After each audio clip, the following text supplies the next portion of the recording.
Welcome to our first demonstration video. I hope you're excited to be getting started.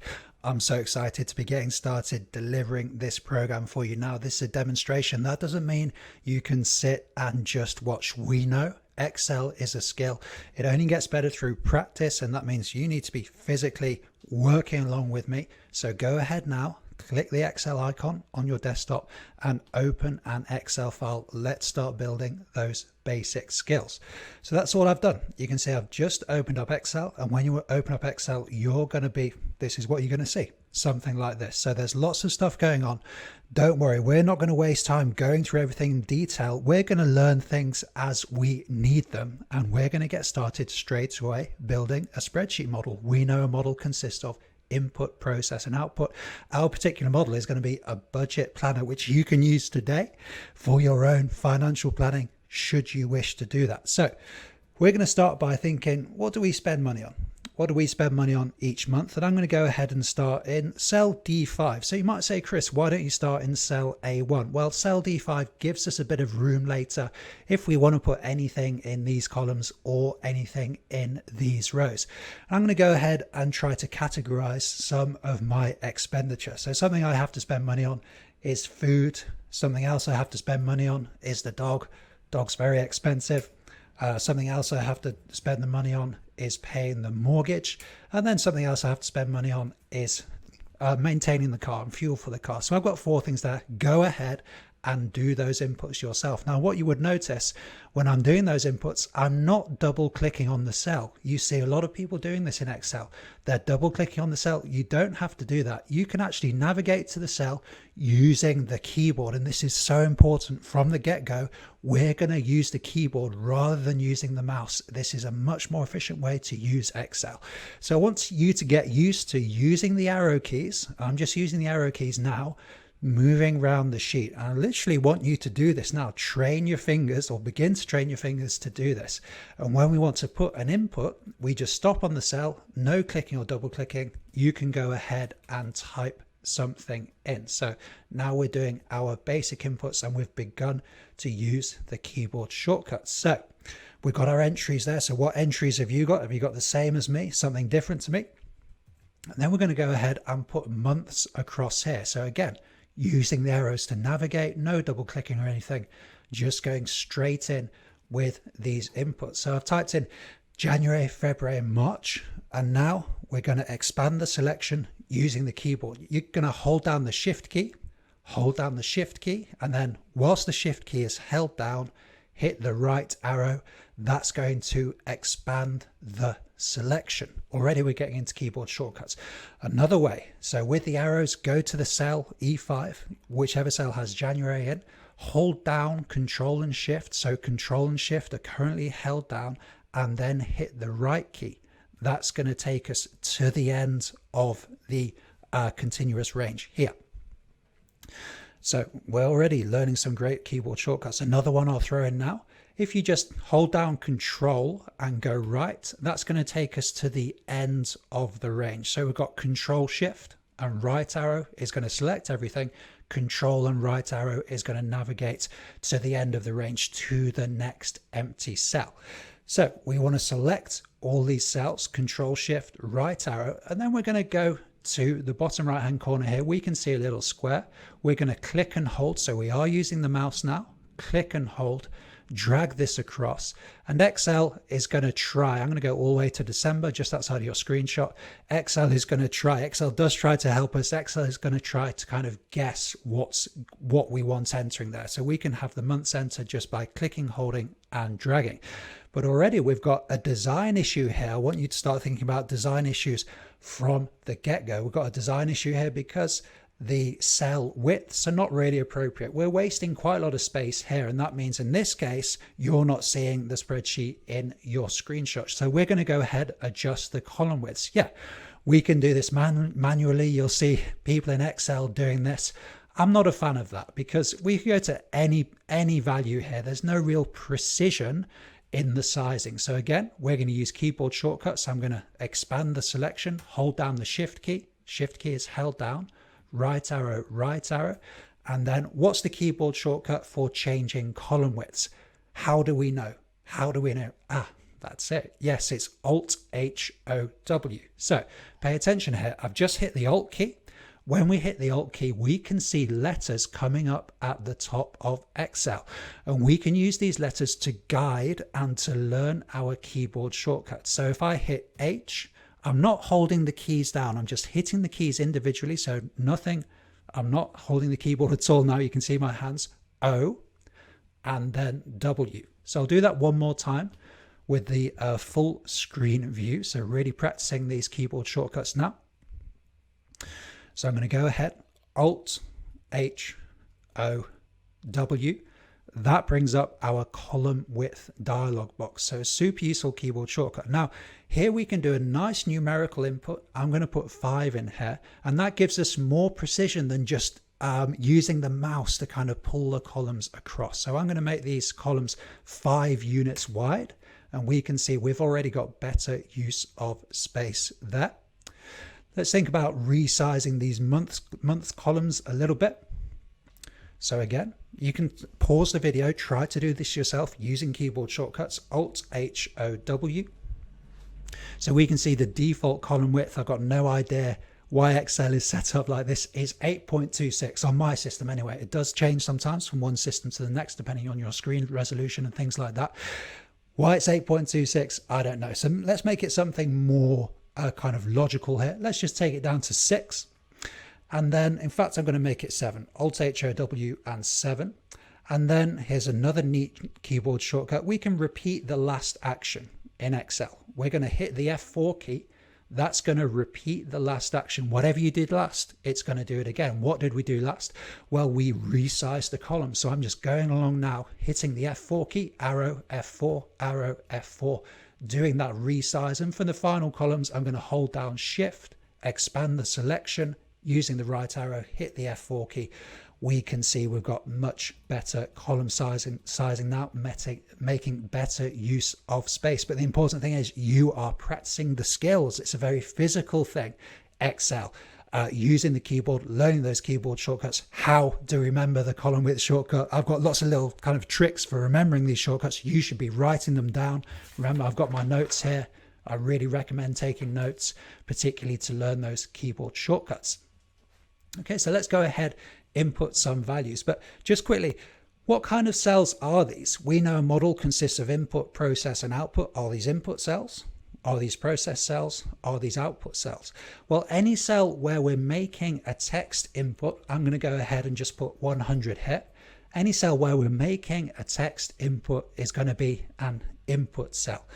So this cell, a text input here, I've made a numerical input. Any cell where we're doing an input. Okay, so these are input cells. So from the get-go, we should be thinking conceptually, what kind of cells are these? So I'm going to go ahead, put some values in. Let's say 70 for the dog. You can see I'm only using the keyboard to do this. Let's say 300 for the mortgage. I wish it was 300. And let's say 40 for the car there. So you can put some values in and you can put more values in if you want to do that. So we've done our inputs there. So say we know food is going to be 100 every month. So how are we going to do those inputs? We're not going to do it this way. We're not going to double click 100, double click again, 100. We're not going to do it that way. How can we do it faster? Let's look at a few different ways. The easiest way, probably the most obvious way, is to go to the drag handle, the bottom right hand corner of the cell, drag the values across. We can see the hundreds that come across there. I'll show you some. That's not my favorite way. I'll show you some cooler ways to do it. We can hold down the Shift key, Shift and right arrow, expand the selection. Now you can see that 100 is included in the selection.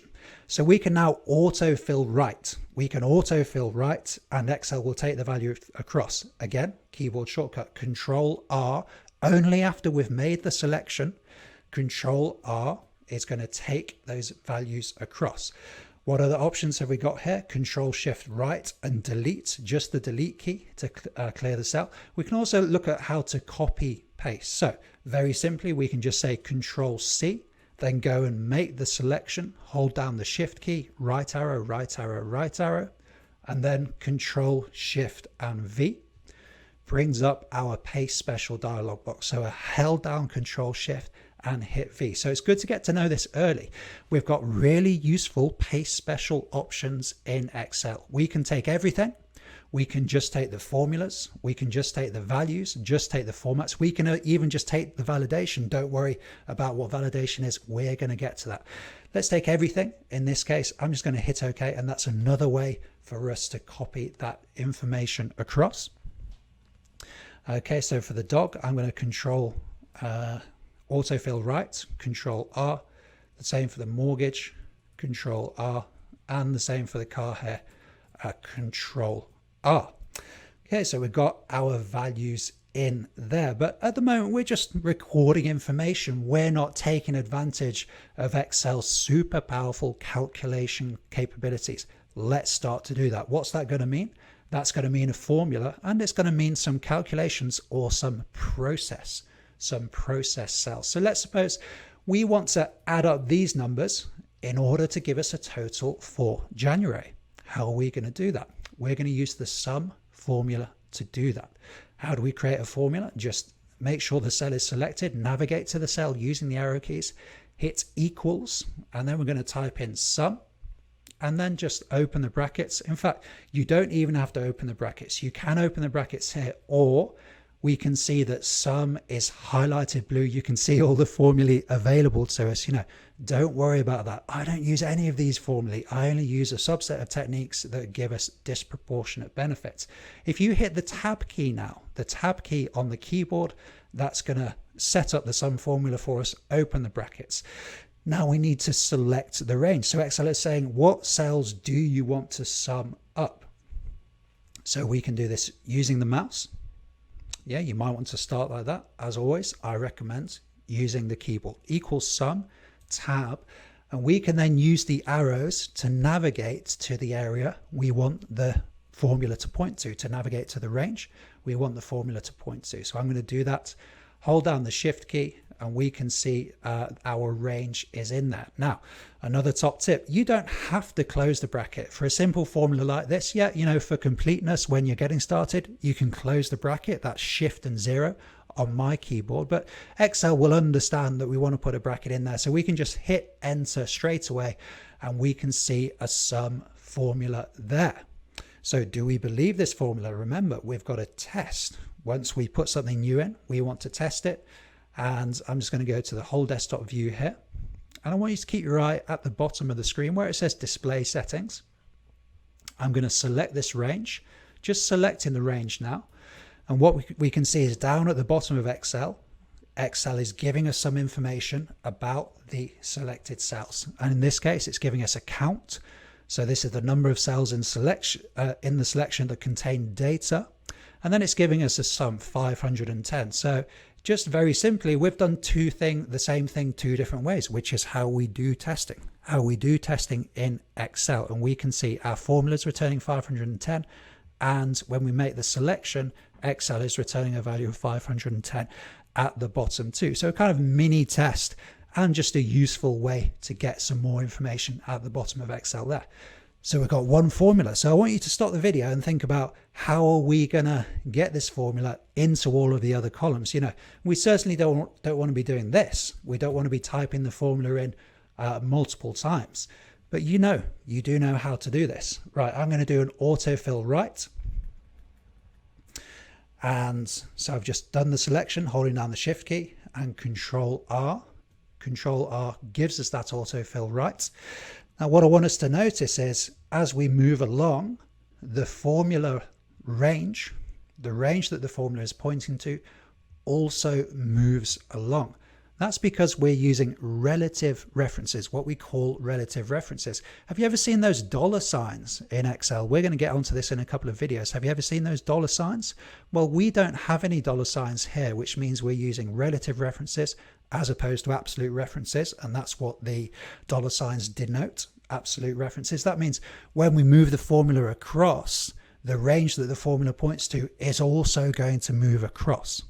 So this is another cool thing about Excel. It means we can quickly create hundreds of formulae, and they're going to point to the right ranges as long as the layout is consistent. And that's why we've got to think about planning, think ahead, get the right layout. But we've already started doing that.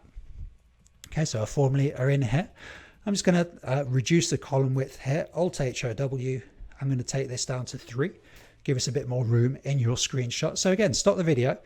We've got some totals here, and then we want some totals on here as well. So for example, how much in the year do I spend on food? That's the question we're looking to ask. So stop the video. Can you put the sum formula in yourself? And for an extra challenge, can you put it in just using the keyboard? See if you can do that. I'm going to go ahead. So I've navigated to the cell using the arrow keys, equals SUM, tab key. And then how are we going to select this range? Well, I'm going to go across the column P first, and then Control Shift and left. But I don't want this, the value in column D. So I'm going to hold down Shift and just hit the right arrow. That has, rather than expanding the selection, that has shrunk the selection just slightly. So I'm just checking that formula. You can see Excel gives us the visuals, so we can see visually where the formula is pointing, and that looks reasonable to me. 1200, quick sense check. Yeah, it's 12 times 100.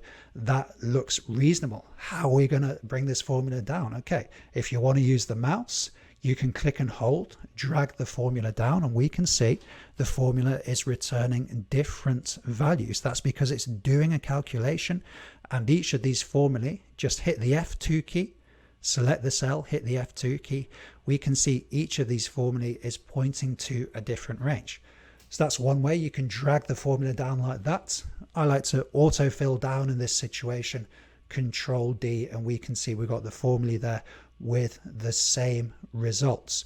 Just a couple of things. One trick for doing these sum formulae, if you have a situation like this, Control Shift Delete. If you have a situation like this where you're trying to sum up numbers above where you want to put the formula, nice shortcut, Alt plus. Hold down Alt, hit the plus key.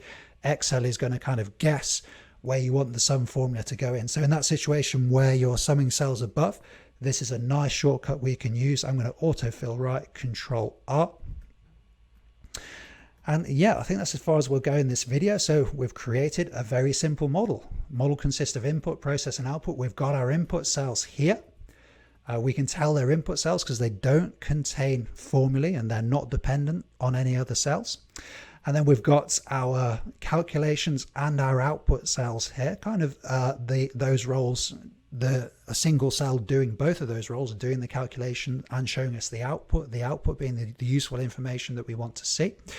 And these cells also are output cells. So you might say to me, well, Chris, it would be better if those cells were more distinctive, and I agree. And this is a problem with Excel. We know from the first few presentations that I did that there's so much going on beneath the surface. And just to somebody who doesn't know about Excel, these two cells, for example, look pretty much the same.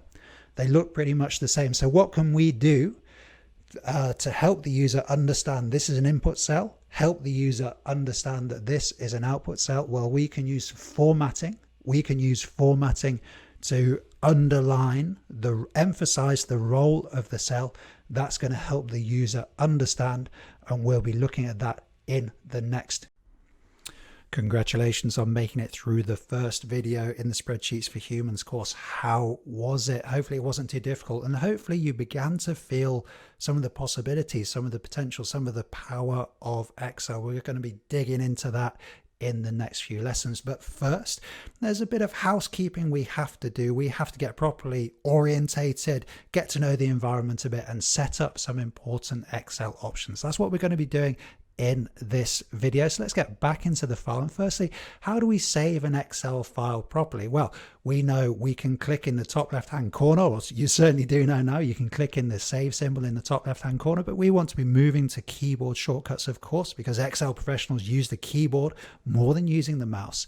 So let's hit the F12 key. That's the F12 key, and that will bring up our save options. Now, what option do you have in save as type? What kind of file type are you saving as? Because there's something important here. We want to save as an Excel macro enabled workbook. So what on earth does that mean? What is a macro? Well, a macro is a little computer program program that consists of something called VBA code, and VBA code is super powerful. We're going to be using VBA code from about lesson 4, lesson 5 on this course. So we want to get set up for using VBA code. There is a trap here. If you have VBA code in your file and you save as an Excel workbook, then you might just lose the code. And I've seen this happen many times. I've done it myself so many times. You just lose the code like that. So make sure we're saving as an Excel macro enabled workbook. And then we can think about a suitable name for the file. Well, we're building a budget planner. And then a bit of a pro tip here. My file naming protocol is to use the date. It is Halloween now, so 29th of October 2019, and the time, and let's say 1525 is the approximate time here. So you have the name of the file, the date and the time. That's the date and the time. That's proper version control. That's useful when you're backing up the files. You know, we've got to save the file frequently to make sure it's backed up. It's also useful if you're interacting with a client, sending a file to the client. It's important to have these files properly named. So saving as a macro enabled workbook with an informative file name, and then we're going to go ahead and hit save. So let's get into Excel options, see what's there for us. And there's something to do with save there that we've got to be aware of. So for Excel options, we're going to go File, then bottom left hand corner into options, and then let's go to the Save tab and deal with this kind of save issue. So here we can set the default save format for the file. I recommend you set this now to Excel macro enabled workbook. That should mean that we shouldn't lose any code later on. So let's go ahead and do that. Hit OK. That means the options are going to be saved. And what else do we need to know about in Excel options? Well, there's a few things in this general tab. You know, you can go up and down here, but one thing that's kind of useful is the number of sheets in the file. You know, typically this will be set to 3. Typically when we open a new Excel file, we have 3 sheets in there, but do we need those additional sheets? Often we end up just deleting them. So sometimes I'll have this set to 1. I just want a single sheet in the file, a nice lean approach. I'm going to set this back to 3, so it's the same as your system. Again, hit OK. That means those options are going to be saved. And then some more important stuff here, which is the visibility. We need certain things to be visible. So we're going to go to Customize Ribbon. We've already mentioned VBA code. So have a look at the top in the ribbon now. So what tabs can you see? You probably can't see the Developer tab. The Developer tab, you know, we're going to become Excel developers. We're going to become computer programmers through this course. So we need the Developer tab to be visible. Go ahead, tick the developer box, then hit OK. We're going to have the developer tab visible. Now, while we're at it, let's have a quick look at the VBA editor, which is where code lives. So click the developer tab, hit Visual Basic, and this is our tantalizing glimpse of the VBA editor. Don't worry about this now, but it's important to know how to open it. Make sure that developer tab is visible. Back into options, what else is useful to know about? Well, this quick access toolbar option can be useful. So what is the quick access toolbar? Up in the top left hand corner here, super prime real estate, where we can always see this part of the file. We've got save, undo and redo here, so you can put other options in there. And one option I use a lot is paste special. We're going to be using it a lot in the next few lessons. So you can hit paste special, hit add, and then when we hit OK, we can see we've got paste special in the top left hand corner. So that could be useful for you. Generally speaking, remember, we're going to be using keyboard shortcuts. In fact, we're going to be focusing relentlessly on keyboard shortcuts for Windows to speed things up, but it can be useful to have a couple of options up here just to be able to access those quickly. So that's everything for now.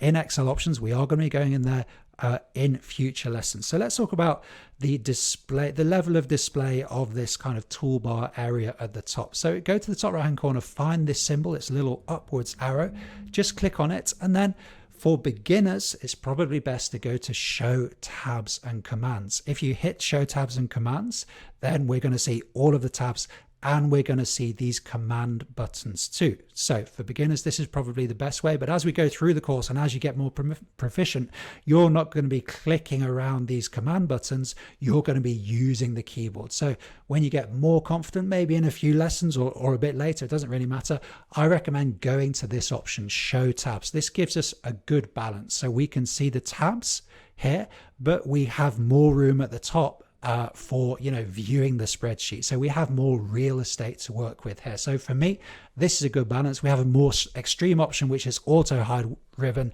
This maximizes the space for the spreadsheet, but I think this gives us the best balance, being able to see these tabs at the top here.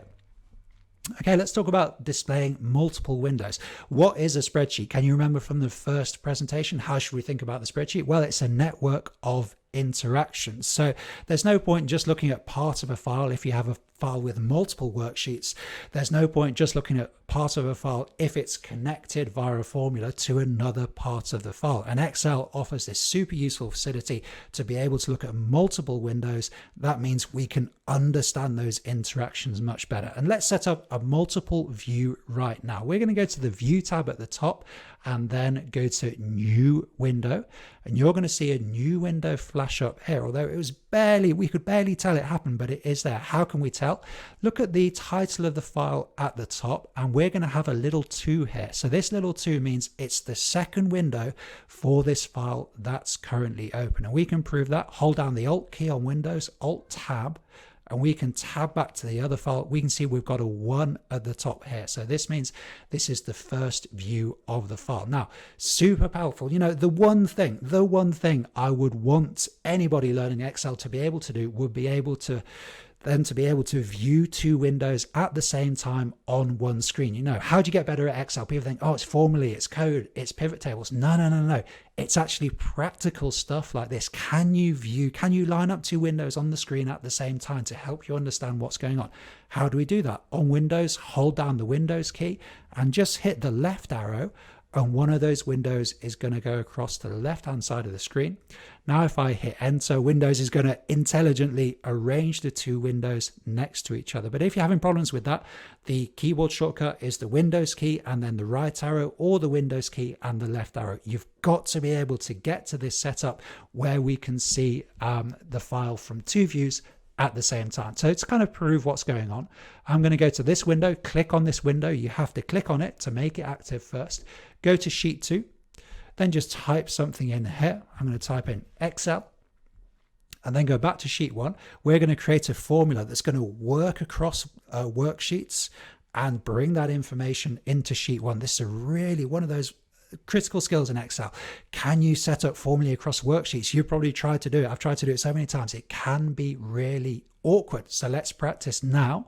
We're going to hit equals and then click across to this window. You've got to click the window first to make it active, then just click on the cell, and we can see in the formula editing bar at the top, I'm going to make some more room here, click and hold just here. In the formula editing bar at the top, we can see the notation for another cell on a different sheet. So we've got the name of the sheet, Sheet 2, exclamation mark, and then the cell reference. So you should get used to this notation referencing different sheets. So I can hit enter now, and we have a little very simple network here. We have an interaction between 2 sheets. So if I change the value here, let's go for my brother's name, just been talking to him this afternoon, we can see the value is changing in the first sheet because it's linked by a formula. So a very simple example, formula working across sheets, much easier to understand if we have these multiple windows open. So practice this. Also practice having Excel alongside the VBA editor open at the same time. I won't demonstrate that, but you know how to open the VBA editor now. See if you can get Excel alongside the VBA editor, but we'll be getting to that anyway in lesson 5, lesson 6. So I'm going to go ahead, close this window. What's going to happen if we close this window, by the way? Well, let's go ahead and see. And we can see that we still have the other window open. We don't have a 1 after the file name because this is the only window that's open. And now we're back to our single window. So I'm going to save the file, Control S, save the file. Now, finally, do you know how to hide Excel? Have you ever had that feeling of complete terror when Excel just disappears? And even until recently, this was happening to me. Sometimes when you're using keyboard shortcuts, you can actually do this accidentally.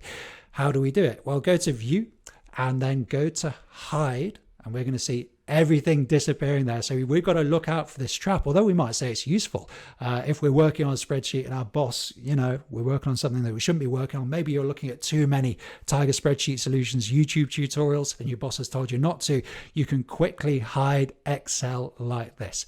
How do you bring Excel back? Go to View and then Unhide. We can see we have an option here to bring the file back. We can do this really quickly using a keyboard shortcut. I've done it many times when I didn't mean to, using a keyboard shortcut as well. I guarantee this will happen to you at some point. So hit the Alt key, that puts us into keyboard shortcut mode. We get our letters at the top. This is in the View tab. So W and then the Command button. I hit H, it's going to hide it. So Alt WH, that's all you need to do to hide Excel. Alt WU is going to bring Excel back. So I'll do that one more time. Alt WH, hide Excel. Alt WU, bringing Excel back. So the next time your boss is peering over your shoulder, Alt WH, Excel is hidden. Okay, so that's it for this lesson, but some really important options there. Setting up the environment, getting set up for success in Excel. I'll see you in the next video. Now, if I were to ask you what is one of Excel's great strengths, a good answer would be instant calculation. Yes, instant calculation. And we already have a model. Remember, we have inputs here, we have process cells and output cells. We've got our output cells here, these formulae. So we can take advantage of Excel's instant calculation. How do we do that? It's very simple. We can just make an input into the model and we can see these totals updating. Instant calculation. That's why we love Excel.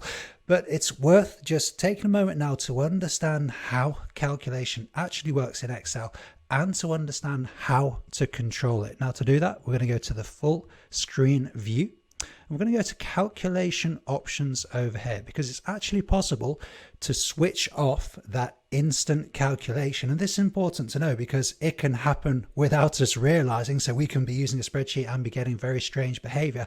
And sometimes as programmers, it can suit us. It can be convenient to switch off calculation because in a big file, it can take a long time to calculate. So we're going to go ahead now, click on the Formulas tab and then Calculate Options. And then we're going to go for manual calculation. So just click on manual. And now let's follow the behavior. Watch the behavior very carefully. I'm going to put 200 in here. And I can see that total does not update. So this is shocking behavior for somebody who's done a bit of work with Excel. We're used to that instant calculation, but that's because we've changed the calculation to manual. Excel will only calculate when we tell it to calculate. How do we tell Excel to calculate? When we can go to calculation options here. If you hit the calculator, we can see Excel just calculated there. An alternative, I'm going to change this value back to 100. An alternative is just to hit the F9 key. Hit the F9 key, that means Excel is going to calculate. So this is something for us to look out for, this manual calculation option. And one thing to bear in mind is we can't really tell just looking at Excel, it doesn't tell us anywhere that manual calculation is currently active. So we can't really tell. It's something we have to be aware of if you're getting that strange behavior where calculation simply isn't happening. So we're going to reset our calculation to automatic now. And we're going to look at something called circular references. Circular references. Have you ever come across a circular reference in Excel? What on earth does it mean? Well, to learn it, we're going to set up a circular reference now. And simply put, a circular reference is when a formula refers to itself. A formula refers to itself. So when a formula is trying to calculate, it's coming back to its own value. So it's creating this calculation loop or this circle that it can't escape from. And that's going to cause problems. So to do that, we're going to change this formula reference. So make sure you click on this cell or just navigate to this cell. And then we're going to change this reference here, clicking in the formula bar. This is another way for us to edit formulae by clicking in the formula bar. Change this P to an O, not a 0, to an O, and then just hit, in fact, to a Q change it to a Q, and then just hit enter. Now, if you're very kind of attentive, you'll be able to see in the spreadsheet that the range that the formula refers to, communicated visually, now includes the cell that the formula is in. So we've got that circularity. So what happens when we just make the formula, put the formula in, we're going to get this message. So there is a circular reference. A formula is trying to calculate using itself. It's getting into this loop. So what are the options here? Well, firstly, we want to avoid this. We want to avoid circular references, and it's clearly very, very rarely preferable, only for very high level stuff. And you can see Excel has resolved this by just not working out this formula at all and returning a value of 0. But there's one thing to be aware of, which is iterative calculation. Let's go to the whole desktop view quickly. And this again is going to help us understand at a more fundamental level how Excel actually works. We're going to go into Excel options, then to formulas. Now, if we switch on iterative calculation, this is another way to get Excel to work with these circular references. And this really is only for interest. It's to build our understanding. In a practical sense, it's very rare that you'd ever want to do this. But what is this iterative calculation? Well, an iteration in computer programming is going through a loop once. So using this setting, we can say to Excel, if there's some circularity, go through the loop a certain number of times and then stop. So for example, if we set the iterations to 2, and then let's see what happens. I'm going to hit OK. Now we've got 2,400. Remember, the value in this cell was 1,200. Excel has gone through that calculation loop twice. That gives us double the value, 2,400. Hit the F9 key to force Excel to calculate again, or you can just hit the calculator in the top right hand corner. We can see the value in this cell updating. So again, some strange behavior, but just a kind of theoretical point helps us build our understanding of how Excel is actually working. Now, we've absolutely got to remember to reset everything now, because again, we can't see. Just by looking at Excel, we can't easily see how these iteration settings are set. So back to options, really important you do this. Back to options, back to formulas. We're going to disable iterative calculation, hit OK. And Excel is telling us now that it's tried to calculate and there's some circularity. So we're getting this circular reference warning. By the way, circular references, you can see in the bottom left-hand corner of Excel, the cell that's problematic. You can see it says cell Q6 there. That can help you when you're trying to resolve circular references. At the same time, okay, let's clear up this formula now. So we're going to change this reference back to P6, and we can see visually we're now looking at the right place in the spreadsheet. Hit enter. We've now got rid of our circular reference. Let's go back to the calculate options. Just make sure that we're back on automatic, and let's confirm that by inputting a value. Do we get the behavior that we're looking for here? So I'm just going to input a value here in cell P6. Let's go for 200 here. And we can see we've got our normal behavior back. So a couple of things there. How does Excel work with that calculation? We can control that calculation, manual and automatic calculation. Sometimes it suits us to switch calculation off, not often, but it's something we have to be aware of. It might be happening in another sheet that you've been asked to fix.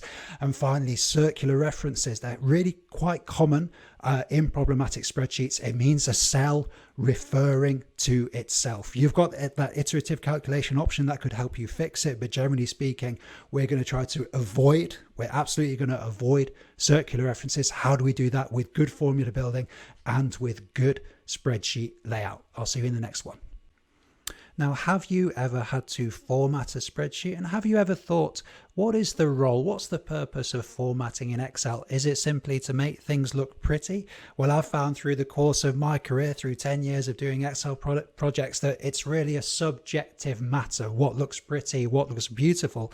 So my more kind of practical definition is that formatting should support user understanding. Specifically, it should support what's called assimilation of data. When we're looking at a lot of numbers, it's a lot for the brain to take in. It creates a lot of cognitive load. Assimilation is the process of sorting things out in your head, of making sense of things. Good formatting should speed up that process of assimilation. It should help the user. And if it's pretty, well, that's a bonus for us, but that's not our primary goal. So what can we do with our budget planner? I'll go over on the right hand side. What can we do with our budget planner to help the user process it faster? Well, let's think about the role of the cells first. We know we've got our input cells here. We've got our process and output cells here and over here. So how about, as a starting idea, using formatting to highlight the roles of the different cells? So the process cells and the output cells have one format, and then the input cells have another format. That's going to help the user understand where to do the inputs. It's going to support that process of assimilation. So first, I like to change from I've just said I like, which completely shows it's a kind of subjective thing, but I do like to change from the default font, which is Calibri. Certainly on my system, it's set up as Calibri. And I've just selected all of the cells here. I'm going to do that again using keyboard shortcuts, Control-Shift right, Control-Shift down to select all the cells.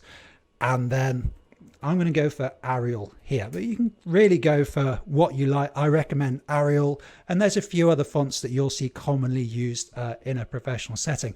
Already, I can see that the numbers look quite big in the cells. So I'm just going to go ahead and change the size, change the font size. So again, select all of the cells. Shall we try a keyboard shortcut for this? Alt-HFS.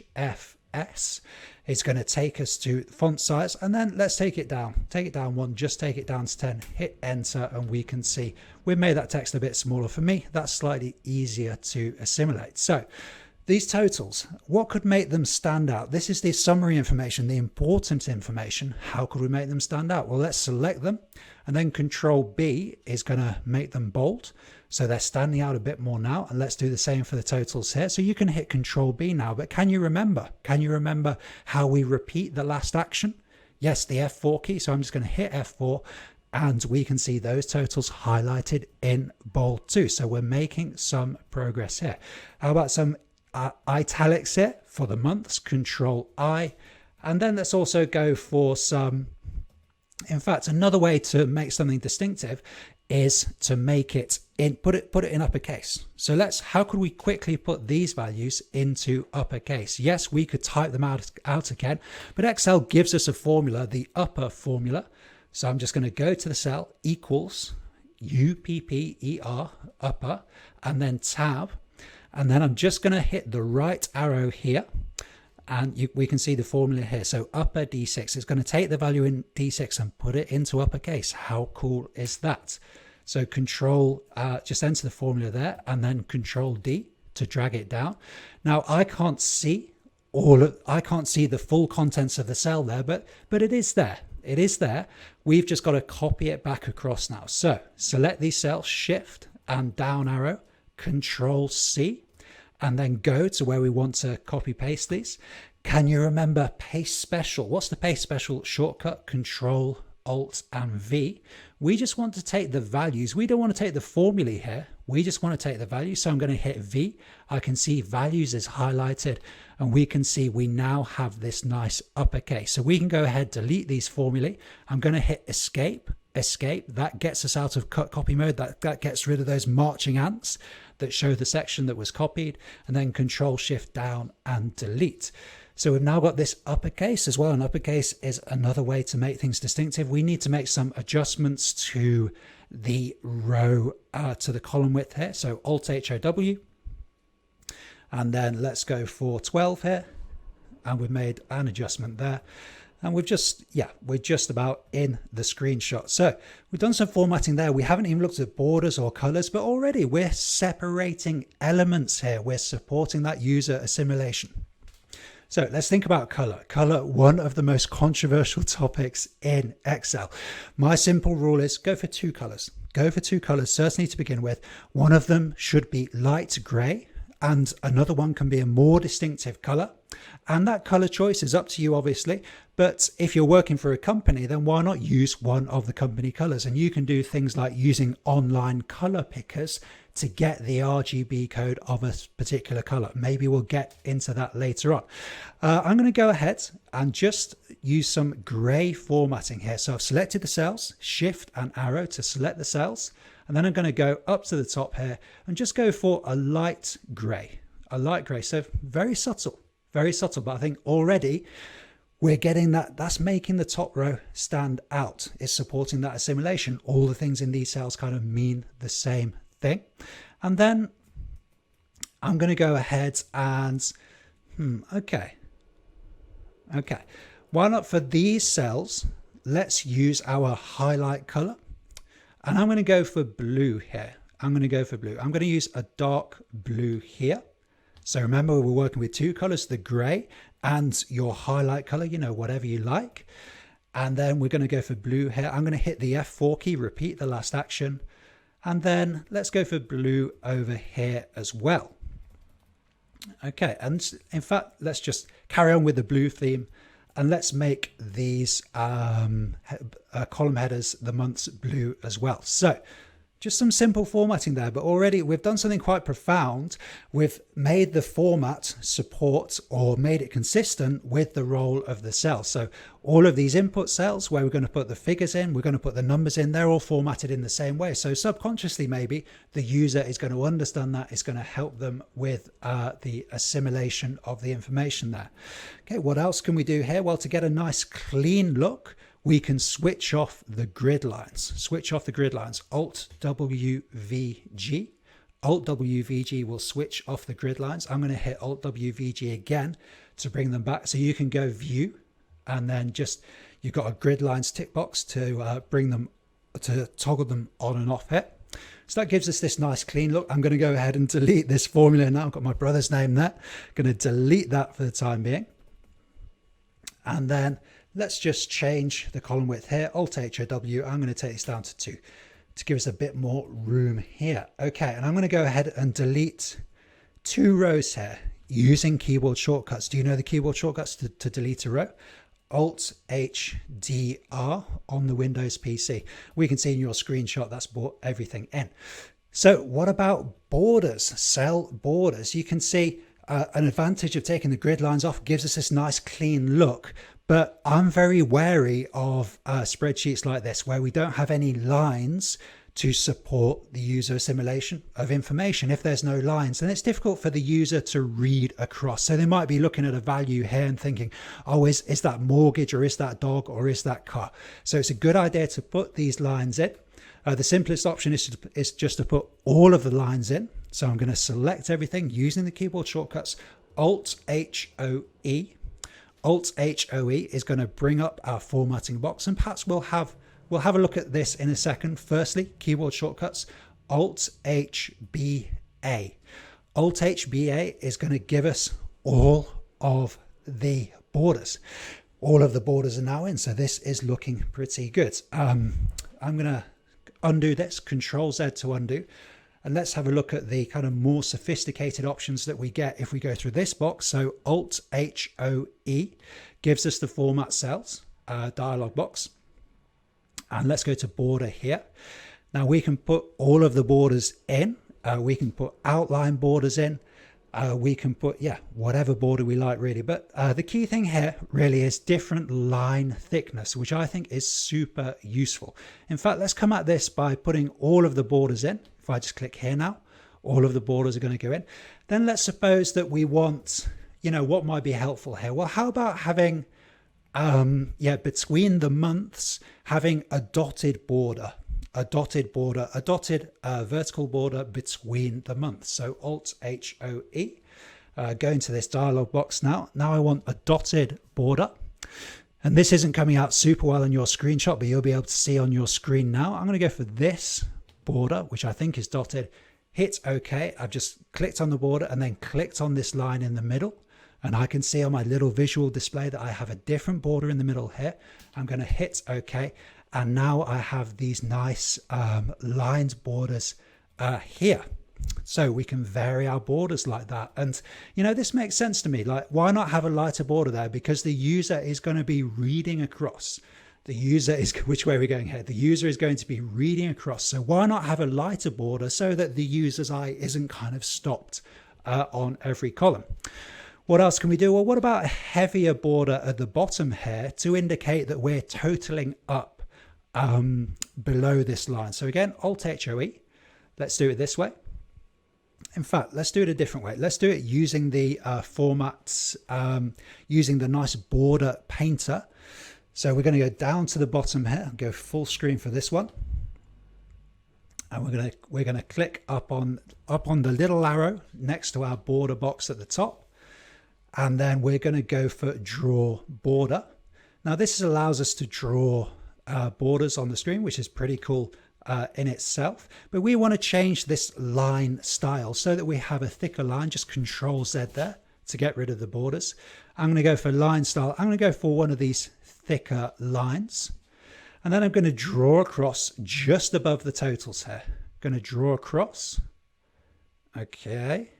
Okay, seems to have got a square there. Not quite what I want. Control Z. Start here. Drawing across. Okay, so now we've got that nice thick line using our border painter. Now you've got to hit escape, and that gets us out of that border painter mode. And let's have a more favorable view here. So, okay, I think we're moving towards, some better formatting. What else could we think about? We could think about the justification in the cells. Justification in the cells. We haven't got good alignment here between the information. So one possibility is to select this. So Shift and arrow keys to do the selections, and then Alt HAC. Alt HAC is going to allow us to do the justification, or you can use these icons here to do the justification. That for me, makes things easier. It just lines them up. It, encourages the user to engage with this data. Remember, formatting is all about improving user assimilation of the data. What about this one then? Some people might come along and say, well, you need a unit of currency here because we're talking about currency. You need a unit of currency. And for me, I can see both sides of this argument. Yes, it would be good to be specific about the unit of currency, but we're going to put the unit of currency in now. So at the top here, let's go to accounting, for example. Now we've got the unit in there. You can see it's created some problems. So when you get these hashtags, it's not that there's massive social media trending about spreadsheets for humans yet, unfortunately. It's actually because there's too much information entered in this cell. For example, if we select these cells, and then we're going to go Alt HOI, Alt HOI, will resize the cell to the minimum size where all the information can be displayed. We've got our units in there, but my personal preference is not to have the units in. Why shouldn't you have the units in? Well, I don't think we need the units in because the user knows that we're talking in pounds, or the user knows from the context what the units are. So I'd favor doing something like this. I'd say all figures in pounds, let's say dollars, all figures in dollars. And then this piece of information, we want it to be consistent, the font. So Alt HFF, Alt HFF, and then we're going to go to Arial. That gives us a nice font. And then this information, I want it to be smaller because it's not critical information. It's kind of a piece of supplementary information. So we're going to go to 9 here. I'm just going to let my dog outside for a second. Just bear with me.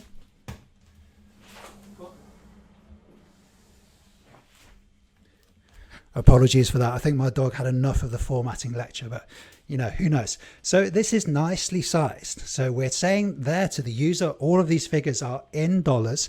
That saves us a lot of space. You can compare, just go back through the video about a minute or so, compare to the view where we had the currency signs in. For me, this is much less cluttered. This is much easier to assimilate.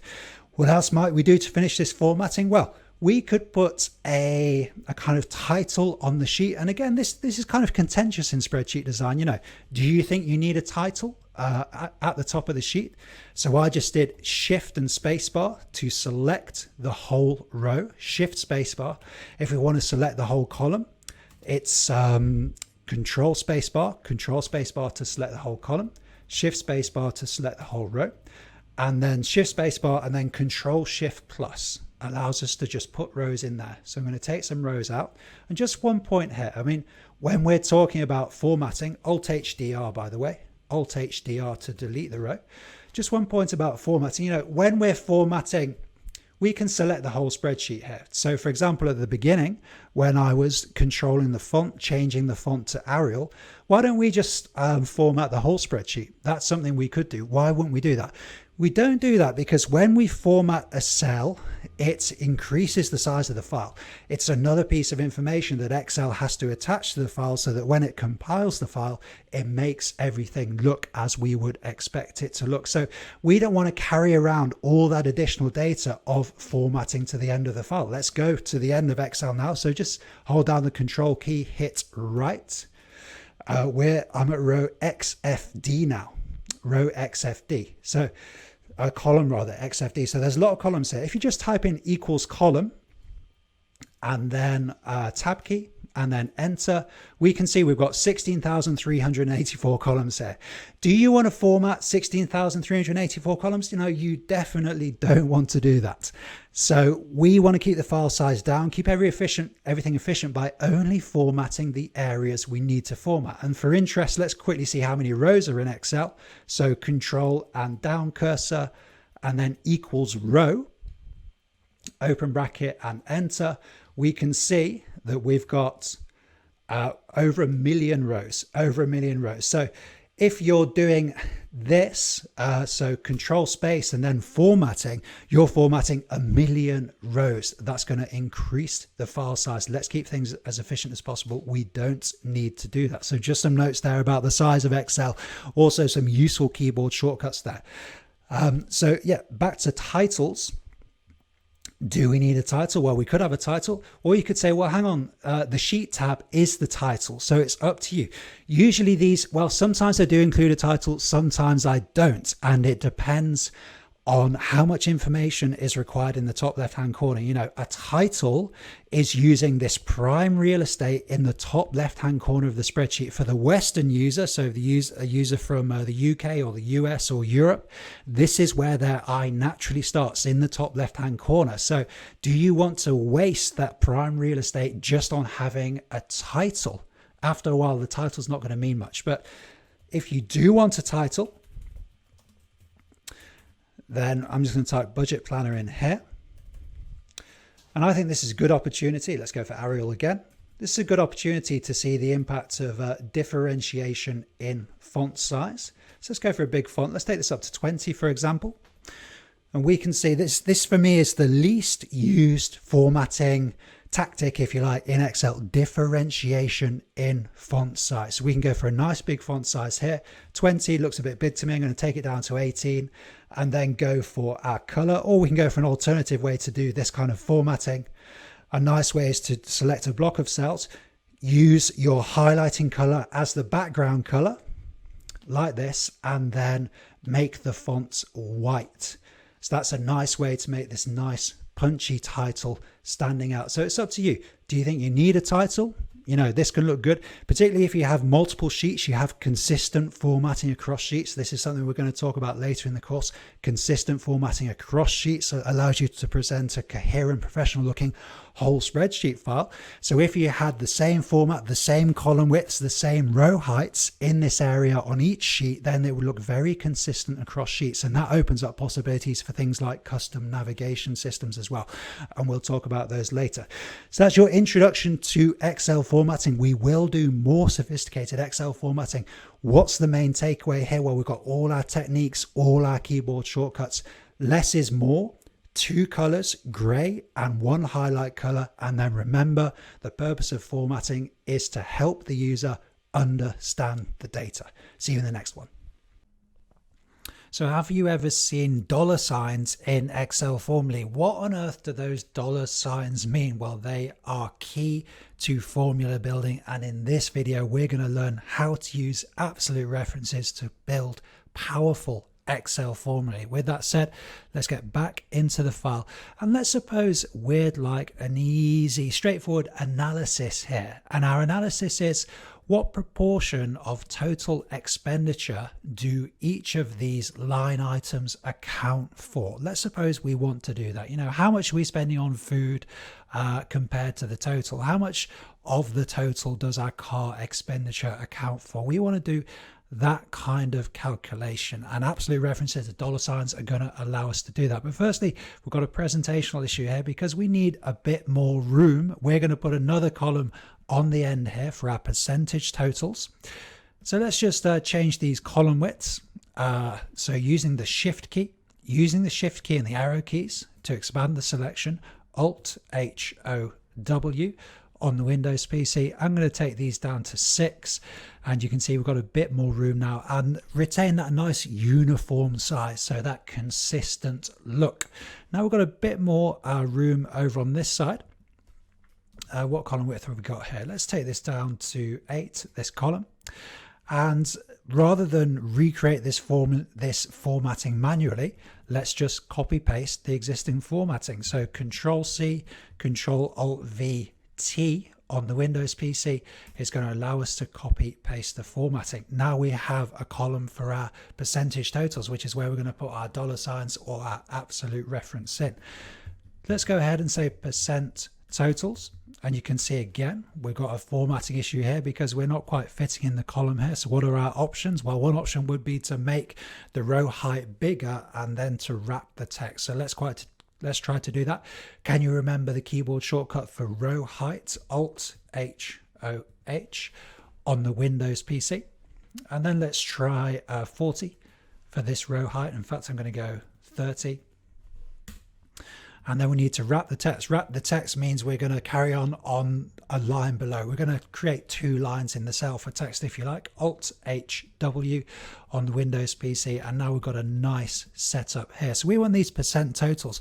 What do we need in order to calculate a percentage? Well, we're going to need a total, and then we're going to work out the proportion that each line item makes up of that total. So we're going to need a total first. Let's put the total in this cell. What's the shortcut for putting a quick sum formula in? Hold down the Alt key, hit plus on the Windows PC. Excel has intelligently worked out what we're looking to add up. So we've got our total there. And then how are we going to work out this percent figure? Well, firstly, it's going to be a simple division calculation. So we're going to say equals. That puts us in formula editing mode. We've got our equals in the formula bar here. Then we're going to go to our line item, in this case food. Now I've accidentally clicked across, so I can just reposition the cell there using the keyboard again. And then for division, we're going to put the slash in, and then it's going to be the proportion of our total. So this is our simple division formula that's going to allow us to understand one of the percent total figures. Then I'm going to hit return, and we've got 0.2. So looks reasonable enough, but let's just deal with this formatting issue here, because Excel is going to return a decimal value first. We'd like a percent figure to show, so we can just click on percent at the top here. Control Z to do that. Alt H8, the number 8 should give us percent for, no, Alt HP, of course.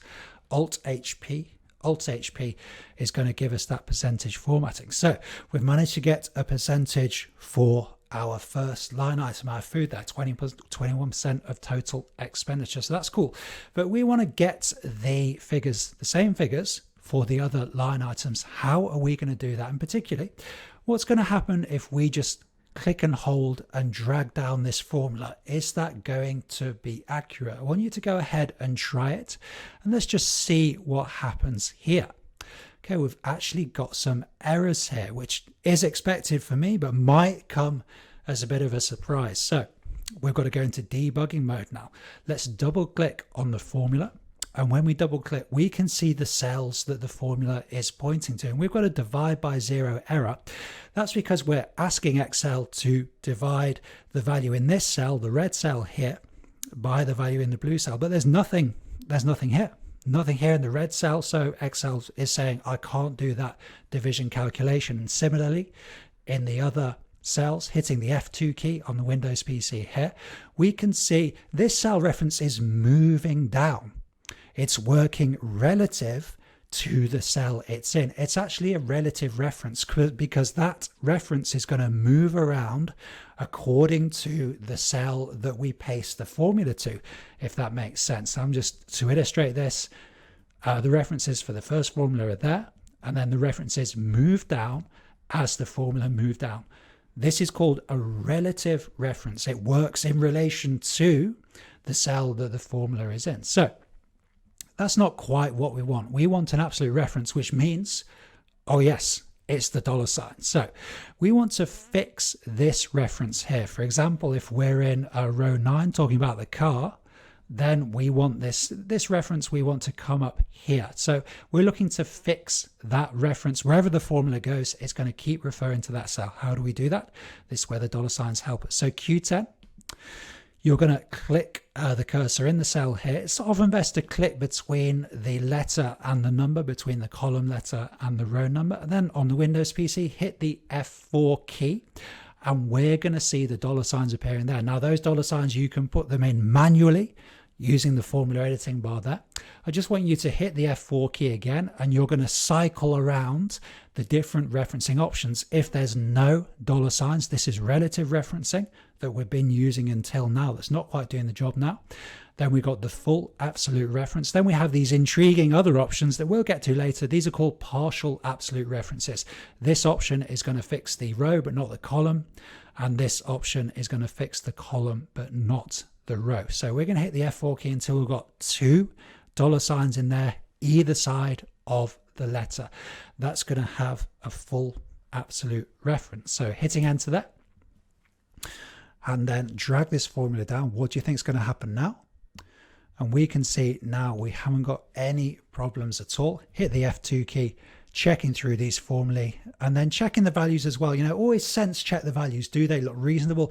Well, 3,600 as a proportion of 6,000, you know, that's going to be around 50%. So doing a sense check as well, I can see this looks pretty reasonable to me. So your first absolute reference, well done.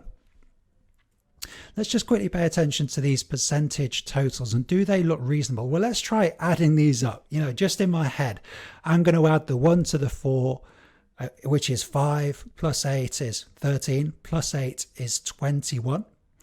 And then adding up the tens, 2 plus 1 plus 5 is 8. So that gives me a total of 101. So what on earth has happened there? We're talking about percentages, but we've got a total of 101 there. So what's happening? Well, this is to do with how Excel displays the numbers. This is only a display issue, but can be confusing.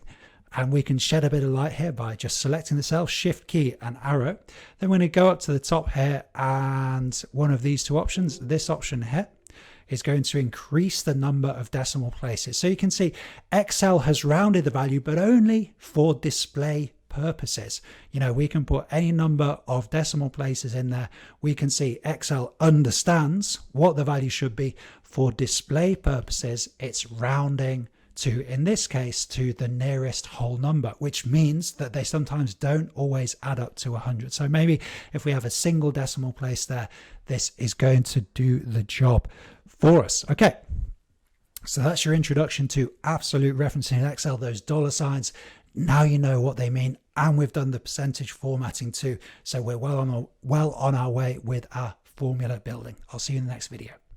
Now, in the first lecture, we spoke about access points to Excel. Now, this one might be your access point to Excel, because here we're talking about charts, visual analyses. So if you consider yourself a more creative and kind of visually inclined person, this might be your access point to Excel, creating those visually appealing dashboards that help users assimilate information. So with that said, let's get into the file and let's try to create a simple chart, a simple visual analysis that's going to help the user understand this information. So a few points for creating charts in Excel. The best way, in my view, the easiest way, is to select the data first. And when we select the data, we're not necessarily going to select the data that we want to display in the end.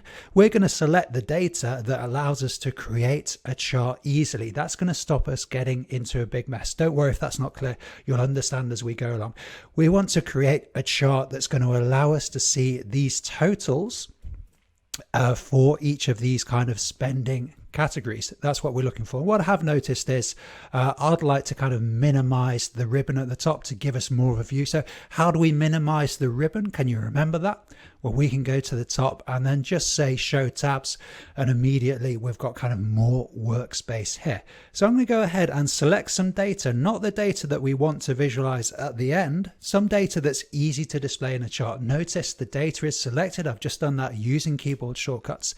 Then we're going to go to the top here, insert, And then we've got all our chart options here, lots of different chart options. Let's go very simple to begin with. Let's go for a bar chart. So what happens when we just chuck this in, and Excel does a pretty good job of understanding what we're looking for here. And this is a reasonable start. We've got our chart. Always when we put something new in, a new mechanism, we test it. So do we believe what this chart is saying? Well, it's saying food is costing food is costing 100. Yeah, that sounds about right. Dog is costing 70, mortgage 300. So yeah, quick test there. I'm happy with this chart. But you're saying to me, well, Chris, that doesn't display what we're looking for. You're absolutely right. But it did get us started. It stopped us getting in a mess. I'm just going to resize this chart, click and hold, just to make it smaller so I can get it into the screenshot down here. So how do we get this displaying the total data? And it should be straightforward here. Using these visual cues, Excel shows us the data that it's looking at. We can click and hold and just drag this across. Now this is some intricate mouse work, so we've got to pay attention here, and just drop it. And we can see we're now displaying our total information. It changed very quickly there. You might not have picked it up. How can we tell? Well, we can see by the values on the axis here, we have changed the series data. The series data, what the chart is looking at. The chart series is the data that's being visualized in the chart. So that's my easy way to create a chart, but it's worth quickly, certainly at least being aware of the select data dialog box. So go ahead, right click on the chart and then go to select data. Just out of your screenshot, select data. Now this dialog box is another way for us to control what appears in the chart. So the series here, and the series is just the data that's going to appear in the chart. Let's go to edit, and we can see here, we can see the coordinates or the cell references that contains the data that's currently displayed in the chart, and we can see it here, Q6 to Q9. That's our totals data. If we click in this box, then we get the marching ants. So Excel shows us what data we're looking at. So we can use this box to manipulate the series data, to manipulate the data that's being displayed in the chart. But I prefer to do it my way, visually, by moving the box around the spreadsheet. What else can we do here? We can adjust the horizontal axis labels. So what's an axis label? Well, these values down here, these are the axis labels. It's on the horizontal axis or the x-axis of the chart, and the other axis being the vertical axis or the y-axis, of course. So again, if you wanted to change these, if you wanted to point these to different data, we can again go to edit and change the data there if you wish to do that, or you've got the option of doing it how I did, my easy way. So that's the select data dialog box. We may come back to that later. At least be aware it's there to help you manipulate the chart. So how is this chart looking? Well, I'm reasonably happy with it. Do you think we need a title for a chart? This is an interesting one. I always find if we have the chart title, it takes up quite a lot of real estate. I have this idea of real estate in spreadsheet design. Every little piece of space on the spreadsheet, we have to be able to account for it and justify what we're doing that, particularly where we have kind of a simple model here. This is prime real estate. This isn't hidden away on a supporting sheet. So I'd actually argue this chart title, it's taken up quite a lot of room. So I'm going to click on the chart title, just delete it, and we can see all of a sudden we've got more room for our chart. So that's a design decision for you to make. Do you think the user needs a title there, or is it intuitive? Can we tell from the data that's being displayed, from the context, the information that the chart is trying to communicate? An alternative for putting a chart title in, which I often use myself. I'm just holding down the Alt key and moving the chart now, is to actually use a cell in the spreadsheet to put the chart title in. So let's say chart total expenses by category, something like that. Okay, so this gives us, and you can see Excel did some formatting there for me as well, looked at the other formats and put some formatting in. So quite clever, very nice from Excel. I do like this formatting. Again, we've got the uppercase formatting. That's nice for subheadings. Maybe this is a bit big. I'm just going to take this down to 9. And then another kind of formatting setup I like is to use bold and italics for subheadings. So already we've got a nice chart there. What do you think about these colors? These colors don't quite match to our color scheme, and it would be nice for it all to match up. But again, this is kind of a subjective matter. If you want to change the colors, I'm just going to click on the column. Clicking on the column there, then we're going to go to Format, and then we've got these shape fill options here. So if we go here and then go to our blue color, we can see we can get that blue color if we want it. But you might argue it would actually be nicer to have a contrast color here, and maybe it would. So a different color that's going to make the information stand out. And we can go through kind of the same procedure there if we want a contrast color. Now we did get rid of our chart title. Suppose we want to bring back our chart title. You can just click on the chart, and notice when you click on the chart, you get options at the top here. If you go to chart design and then add chart element, we've got lots of useful options here for kind of embellishing the chart. So we got rid of the chart title, for example. If we wanted to bring it back, this is where we can do that. We can also do things like switching the grid lines on and off. So they're the lines that we have at the back of the chart. So some really cool options there. And, you know, credit to Excel. Excel gives us nice design options. You know, if people ask me, how do you design a nice chart? I start with the built-in design options. So you can go ahead, click through these, just hover the cursor over the design options. That's pretty cool.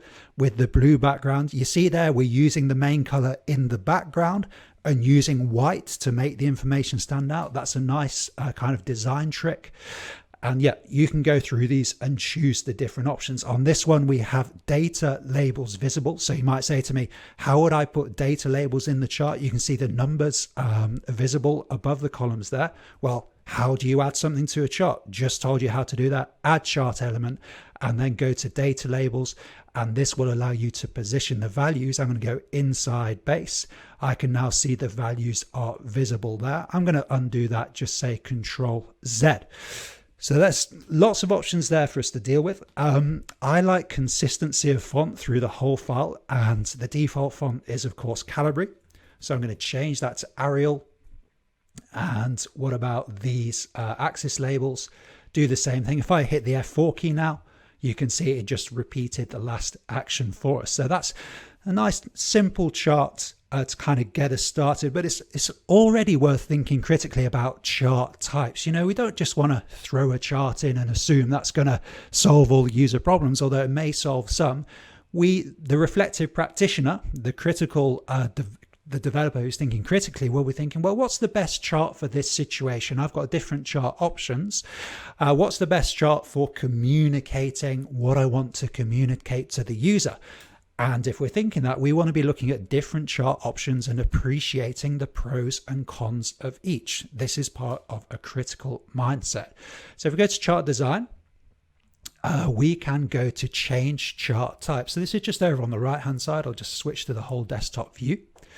Chart design, then over on the right, change chart type. Now, I'm a big fan of pie charts. Pie charts, I think they're very underrated, but they're kind of circular form. I find very aesthetically pleasing, and they facilitate comparison of different elements. In this case, we're looking at spending, and a nice way to understand how those spending categories measure up in relation to each other is to communicate that in a circle, in a pie. So let's just go to pie, and we can see that the kind of chart we've got is going to change. Not looking great at the moment, but I can add elements to this. You know how to add elements. You know how to do the formatting. We could change the chart type to a 3D pie chart, for example. But pie charts, yeah, they're kind of nice to fit in. So I could have 2 or 3 pie charts along here.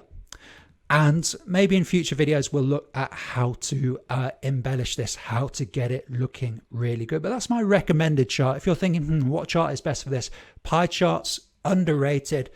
They're visually pleasing, and they're really good at communicating data, although admittedly this one requires some formatting to really get it having that powerful appeal and helping the user assimilate data. But there's some options for putting charts in. We've got to remember, as with formatting charts, it's not just about being pretty, although it is lovely to make things look beautiful. It's about communicating the messages in the data to the user. Are you thinking critically about how to do that?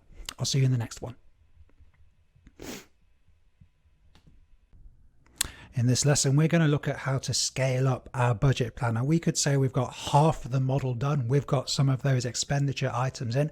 We also want to put the income items in. So we want to build the other half of the model, but it doesn't need to take the same amount of time to build the other half of the model if we know the techniques to quickly scale it up. That's what we're going to look at in this lesson rather.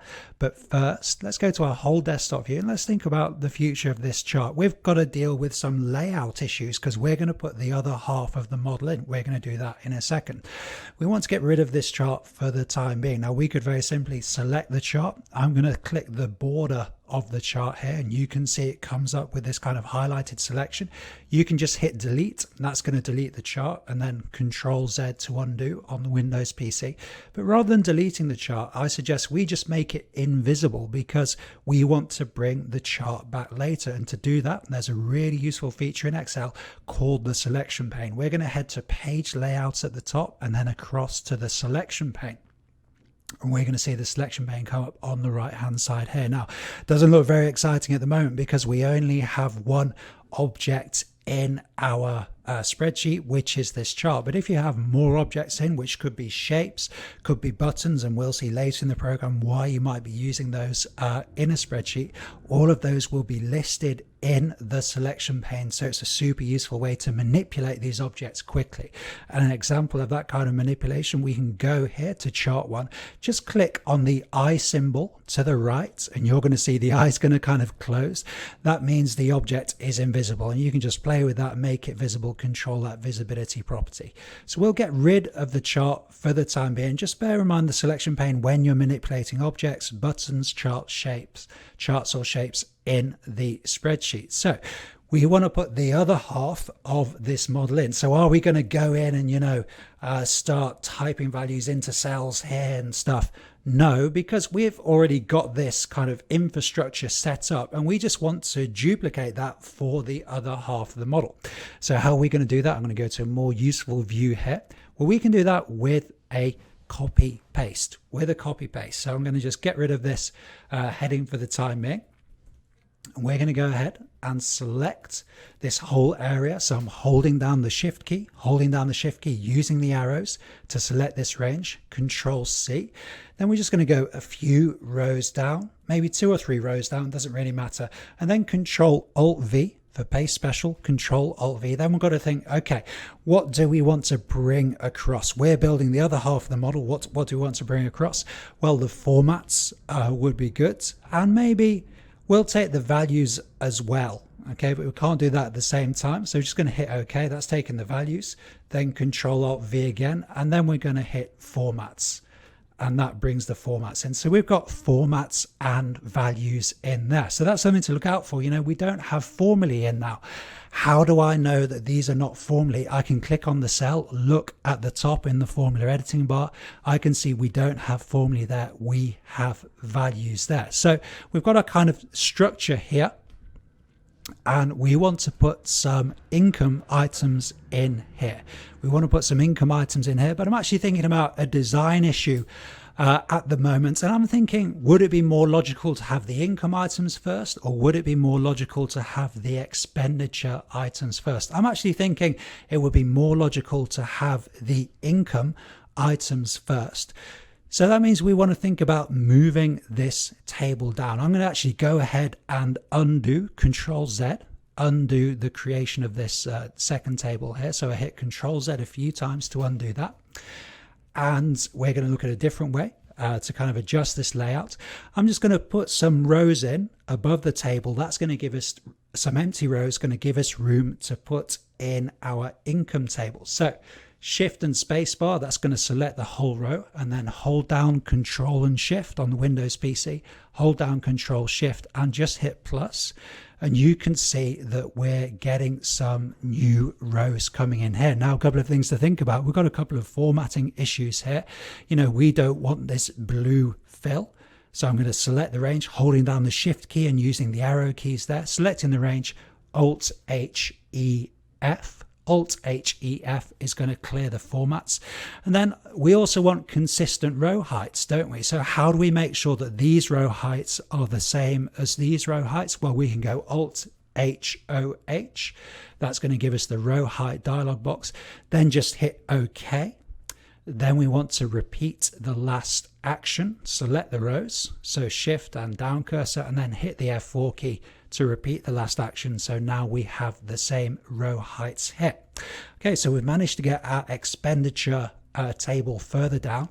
Now it's a good time to do some testing. We put some rows in. Are the formulae doing what we'd expect them to do? So I'm just using the arrows to navigate to these formulae and hitting the F2 key. Hitting the F2 key, that briefly puts us into formulae editing mode. I can see the range that these formulae are looking at. So we're happy with that. Okay, so now we could do with a heading here to say that this is the expenditure area. So this message that all figures are in dollars, I'm going to put that at the top. So Control X and Control V. And then we're going to have a subheading here. And let's say expenditure table, and we're going to use Arial, Alt-H-F-F, and then Arial. Okay, expenditure, I'm going to say Control B and Control I there, and Alt-H-F-S for font size. I'm just going to take it down to font size 9. So this is a nice way for doing subheadings. I find if you make it bold and use italics, this is one of my go-to kind of subheading formats. So we've got our expenditure there. Now we want to duplicate this table. Going to do that by selecting the whole table. So Control Shift right. Twice you're going to have to hit the right arrow, Control Shift down, and just outside of your screenshot the whole range is now selected. So let's go Control C. Then we're going to go up to where we want to begin the table, which I think is about here. Maybe we'll put one more row in. Let's see. Then Control Alt V. Then we've got to think, okay, what do we want to copy paste in? Let's just take the formats. Let's just take the formats for the time being, because we're going to put some, or maybe we'll take the formulae as well. Let's put the formats for the time being just to see if we've got enough room here. I'm not sure if we have. So T for formats. How do we know it's T? We can see the T is underlined in the dialog box. So I've just hit T. Formats is now selected. And we can see, yeah, we're going to need another row or two here. You know, no big deal. Control Z, undo. And then we're going to put 2 more rows here. Can you remember the keyboard shortcut for putting rows in? Shift, spacebar, Control Shift plus plus. I'll put 2 more rows in there. Going to go back, select our expenditure table, Control C. There we go, Control C. And then let's put it in here, Control Alt V, and let's take the formats. Okay. And this is looking good. So we can tell just from bring the formats in, this is looking good. Now you could bring the formulae in as well, because the formulae are going to be the same, although we're going to need some more formulae to connect the 2 outputs together. Remember, we've got outputs here. So we've got our expenditure output, which is here in column Q. So we're going to use the output from our income table, compare that to the output from our expenditure table. That's going to give us a kind of total balance for the period of time that we're looking at. That's what a spreadsheet is often doing. It's about balancing 2 things, you know, profit, well, to find profit. So balancing, in this case, income with expenditure. You know, that's a common role for a spreadsheet to do. So what information can we take from this table? You know, we don't want duplication of effort here. In fact, you might, again, we've got design questions already. We can't get away from those design questions. You know, we can take the values here, Control C, Control Alt V, V. Then I'm going to take the row height as well, Alt H O H, and then F4 to repeat the last action. That's the wrong row. Control Z, F4 to repeat the last action. Okay, Control Z. Do that one more time. Then F4 here. Okay. So do you think we need these header columns duplicated? I mean, what do you think? Some people might say yes, some people might say no. I'm going to go ahead and just delete this row. I don't like that, the duplication of these column headers. So I'm going to go ahead and delete this row. Alt-H-D-R is going to delete the row. And you can see that's giving the interface a much cleaner look, in my opinion anyway. Okay, so we've got our month headers in there. So now we can put some income items in here. I'm going to take this header here, Control C, Control V, and then we're going to say income here. Then you can just put some income items here. I'm just going to start with wages. And then let's put some items in here. Let's use some random number generation in Excel. Random numbers, well, they're kind of cool anyway, just to know how to generate random numbers. But later on in the course, when we do things like simulation, they're actually essential for doing some things in Excel. So let's say rand between. I'm going to use this rand between formula. And we can give a bottom value and a top value. Excel is going to give us a random number between those two values. So how cool is that? I think that's pretty cool. So let's say rand between 500 and 1000 here. And we've got that random number in. So then Control C. Then I'm moving across, Shift and right cursor, Control Alt V. And then we want the formulae here. We want the formulas because those formulas are creating those random numbers for us. So the formulas are in there. Now, if we make Excel calculate these rand formulas, these rand between formulae, they're going to actually recalculate. Whenever Excel calculates, it generates new random numbers. So how do you make Excel calculate? Can you remember from the previous lesson? Hit the F9 key on the Windows PC. We can see those random numbers changing. So I'm thinking, do I want those random numbers to change? You know, probably not. So let's just convert these formulae into values. How do we do that? Well, select them, then Control C, Control Alt V, and V for values. Now we can see these formulae are now values. If you keep your eye on the formula editing bar at the top, we don't have formulae there, we have values there. So we've managed to generate these random numbers and then using copy paste special, change them into numbers rather than formulae, and that's good for our model. So again, we're going to need a sum formula here. So equals sum, holding down the Shift key. Okay, our sum formula is in there. And then we've got to think, okay, do we want this formula to be, do we want to put it in now for the other rows? I think that's a good idea to put it in. So Control C, Control Alt V, F. Take the formulae down. We can see we've got a 0 in there because we've got no values in here. Obviously, if we put some values in here, we could see the formula would do the calculation for us there. Then finally, the total formula here.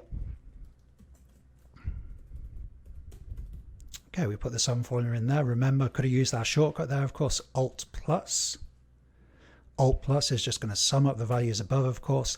And then let's take this value across, Control C, then Control Alt V and F. And we can see, because the only income we have at the moment is our wages, we can see that's the only value that is being summed up. If we put another value in here, again, just a good idea to test the formula, we can see that formula is working. So moving towards a more complete model here, we've got our income, we've got our expenditure. So now we want a kind of total profit figure, if you like, or a balance figure for the year. I'm going to go ahead and change these column widths because we can't quite see all of the columns in your screenshot. It must be frustrating. So I'm going to take these down to 6, these column widths. And then, you know, we've got a design decision to make. And originally, well, to begin with, let's just put the total down at the bottom here. I'm always interested in spreadsheets, though, how the most important piece of information people often put at the bottom when, why don't we put it at the top if it's the most important piece of information? And later we'll look at different spreadsheet layouts and how it can be beneficial to put an output of interest, in this case the balance for the whole year, at the top of the spreadsheet. But to begin with, let's just put it at the bottom. And let's say total. I'm going to take the formats from my subheadings I've already put in. So Control C, Control Alt V T here. Okay, and then we need a formula. which is going to be the income. So just hit the equals key there. You can see I'm not using the mouse to do this. Try to use the keyboard as much as possible. And I'm not double clicking on the cell either. So I've just gone to the cell, navigated there using the arrows, then equals. Then again, using the arrows, going up to row 10 there, which is our total income. The total income minus the total expenditure, that's going to give us a total for the year. And this total, well, it just needs a little bit of formatting here. So how about some top and bottom borders? So Alt H and B for borders. Then we can see some different options here. So we've got a top and bottom border here. Because this cell is doing kind of addition, it's giving us a balance figure. I think it's a good idea to give it a double border at the top. So I just hit Alt H O E. Clicked on the cell, Alt H O E. In fact, what I'm going to do is just copy the formats from this cell, Control C and then T. Control C for copy, Control Alt V for paste special, then T for the formats.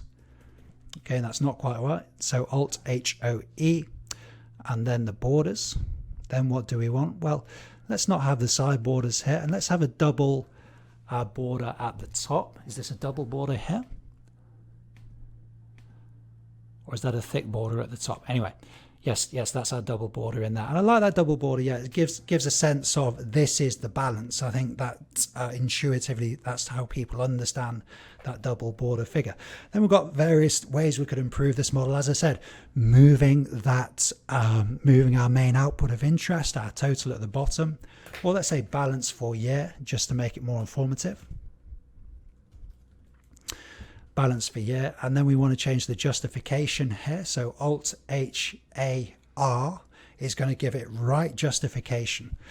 So I effectively just hit the right justification button here, and you can see we can now see the whole contents of the cell there. Yeah, so we could move this to the top. Other things, what about font size? We could also change the size of the font to make it more noticeable. And there's various other ways that we could improve the layout of this model. But this is our basic budget planner model. You can see we've got our inputs here. We've got some process cells. So these are our formulae cells here. And we've got our output of interest. So we've got our inputs, process, outputs. We've got the basic building blocks here of our model, in this case, our budget planner. I'll see you in the next video. Now we're building only our first Excel model, but already we've touched on design issues. And that's because design issues really are at the core of what we're doing in Excel. If there's a good design, then formula building should be easy. The model's going to be easier to build. So good design is super important. So in the case of our budget planner, what does good design mean? Well, it means at the beginning of the task, we're thinking, what are our exact requirements, or what are your customers' exact requirements? And we should be asking questions like, just go to the other side of the screen for this one. We should be asking questions like, okay, how many input cells do you need for expenditure? For example, we've got 4 here.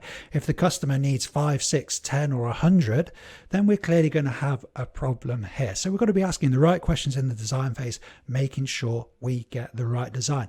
But in today's, rapidly evolving business environment, sometimes requirements do change, and you may have to modify a model, change the layout of a model. It does happen that you have to do this, no matter how good your design is. So what are some of the things we should be bearing in mind? Because there are some traps here. There are some traps. We could be presenting an Excel model that looks perfectly good, but maybe the formulae aren't pointing in the right place. That's going to mean that the model is inaccurate. We're going to look at one trap now, and over the course of Excel's history, if you Google Excel error, there's some famous cases of big companies making huge investment decisions based on models that simply aren't accurate. So what are the things we need to look out for when we're making modifications to models? So let's take this case. Suppose we need another expenditure row. Suppose that's what we're trying to do. You might say to me, well, Chris, that's easy. We just put another row in. So let's go ahead and try and do that. I'm going to select the whole row, Shift and Spacebar, and then Control, Shift and Plus. We can see we've got a new row in there, but maybe immediately you can see the problem here. So what's the scope of this formula? The formula in row 18, the formula has moved down one row. we can see the scope of the formula is E13 to E16. So this could be problematic. If we put a value in this cell, is that value going to be included? Well, we're going to see an example of where Excel tries to help us. We're going to go ahead, put a value in this cell just to see what happens. I'm going to go ahead, put a value in. We can see Excel does actually update the formula there. So we can see in the formula editing bar at the top, the range of the formula has expanded by a row. You know, that's pretty cool, but unfortunately that doesn't solve the problem. And although this is an example of Excel kind of helping us out, there's many occasions when Excel simply can't work out what we're trying to do, and we might have inaccuracies. And in this case, we can see this formula is now not consistent. If we go across the columns, the scope of these formulae, they go down to row 16. The scope of this formula goes to row 17. So we have got a problem there anyway. So what might be a better way to insert a row here? Well, rather than putting the row at the bottom, insert the row in the middle of the sum range. So I'm going to go up to row 16, shift and space bar to select the whole row, control shift and plus, and we can see we're putting some rows in there. Easy enough, but we've got to check the formula. Whenever you make a structural change or a change to layout, you've got to do some testing. Is the model performing as you would expect? But we can see because we put that row into the middle of the sum range, this formula has updated and it looks fine. So if we're inserting rows, then this is what I would recommend you do. And because we have values here, remember these are input cells, these just have values in. How do we know they're values? They're values because they have numbers in the formula bar at the top, as opposed to having a formula in the formula bar at the top. Because these are values, we can just copy these up. So I'm going to say Control C, Control Alt V and V. Copy those up and then just clear those cells. Just hit delete there. Okay, so we've managed to create some additional room here. Do we have some problems here? Yeah, you can see we've got some problems here. I'll just go over to the other side of the screen. So this is a good example again of the kind of thing we've got to be looking out for when we're changing a spreadsheet layout, when we're making modifications, because we can see these formulae have not copied down here. So again, I'm going to just Control D here. In fact, I'm going to go Control C, Control Alt and V and F. And yes, we do want to replace that data. What happened there? I don't think I took the formulae. So Control C, Control Alt V and F for formulae. Yeah, and we've copied the formulae down there. So this is the kind of thing you've got to be looking out for. We want to do the design phase properly, so we're not making structural changes. If we are making structural changes, we've got to be very kind of steady, systematic, and deliberate about it. But what would my suggested solution be if we wanted to leave some room for the customer here? Well, very simply, I would leave some empty rows in the model to make it clear that the customer could do some additional data input here. We've got options like hiding rows, for example, so we can set the model up like this, make sure the formula is pointing to the right range, and then we could hide these rows. So I'm just going to select these rows, shift and down cursor, Alt, H, O, U, and R is going to hide the rows. Or you can go at the top here to Home, and then Formats, which is just outside of your screenshot, Format just here, and then you can go to Hide and Unhide and Hide Rows. But with the shortcuts, remember we want to use the keyboard as much as possible. Alt H O U R is going to allow us to hide those rows. Got a slight inaccuracy there with the formatting, and then we can then subsequently bring those rows back. If you look at the formula now, the formula, yeah, is still pointing to rows E13 to E19. If we wanted to bring those rows back, Alt H O U and unhide rows is O, and we can see we're bringing those rows back there. So that's the kind of thing I will be doing. If I wanted to give additional capacity, make sure those rows are in the model, set the formula up to include those rows, and then maybe hide those rows or just leave those rows empty in the model. Yep, that takes up some extra space, but it gives us the peace of the mind. We can look at the formulae and everything's going to work should the customer need that extra capacity. And hopefully it's coming through. One of our meta themes, of course, on the program is that there's no one single definitive best solution. Each solution has pros and cons, and you're feeling already the pros and the cons of the different approaches here. Let's look at another possible problem that we might face when we're doing these modifications. You can see that our formulae here have not copied down, so we're going to copy these down. Control C, Control Alt V and F. Copy those formulae down. Again, we can just do a quick check here. I'm going to select these cells, shift and arrows to select the cells, then just look at the bottom of the screen outside your screenshot. Well, these cells should add up to 100, shouldn't they? Because they're giving the percentage figures for our different expenditure items there. So again, steady and systematic. We made a change, so let's do some testing. Is everything still working? So let's suppose we wanted to copy paste these percent totals up, and this is a bit of a challenge for you. What would happen if I just took this formula and pay attention to the dollar signs here, pay attention to the absolute references?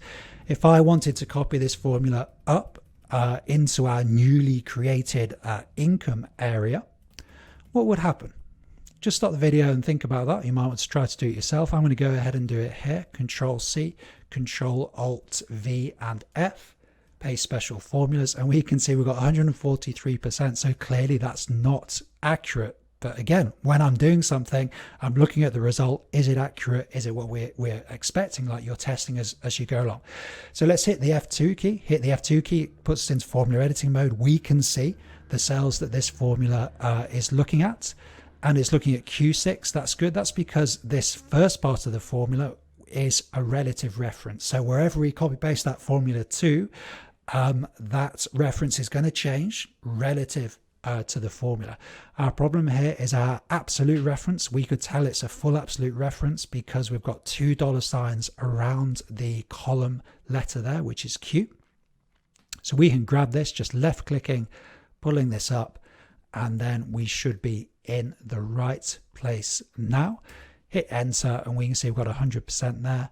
And I'm going to hit Control C, Control Alt V F, and just paste that formula down. And again, we've got 100% here. So just some practical skills there. And the main point is design phase is so important. Are you asking the right questions? Are you getting the right layout?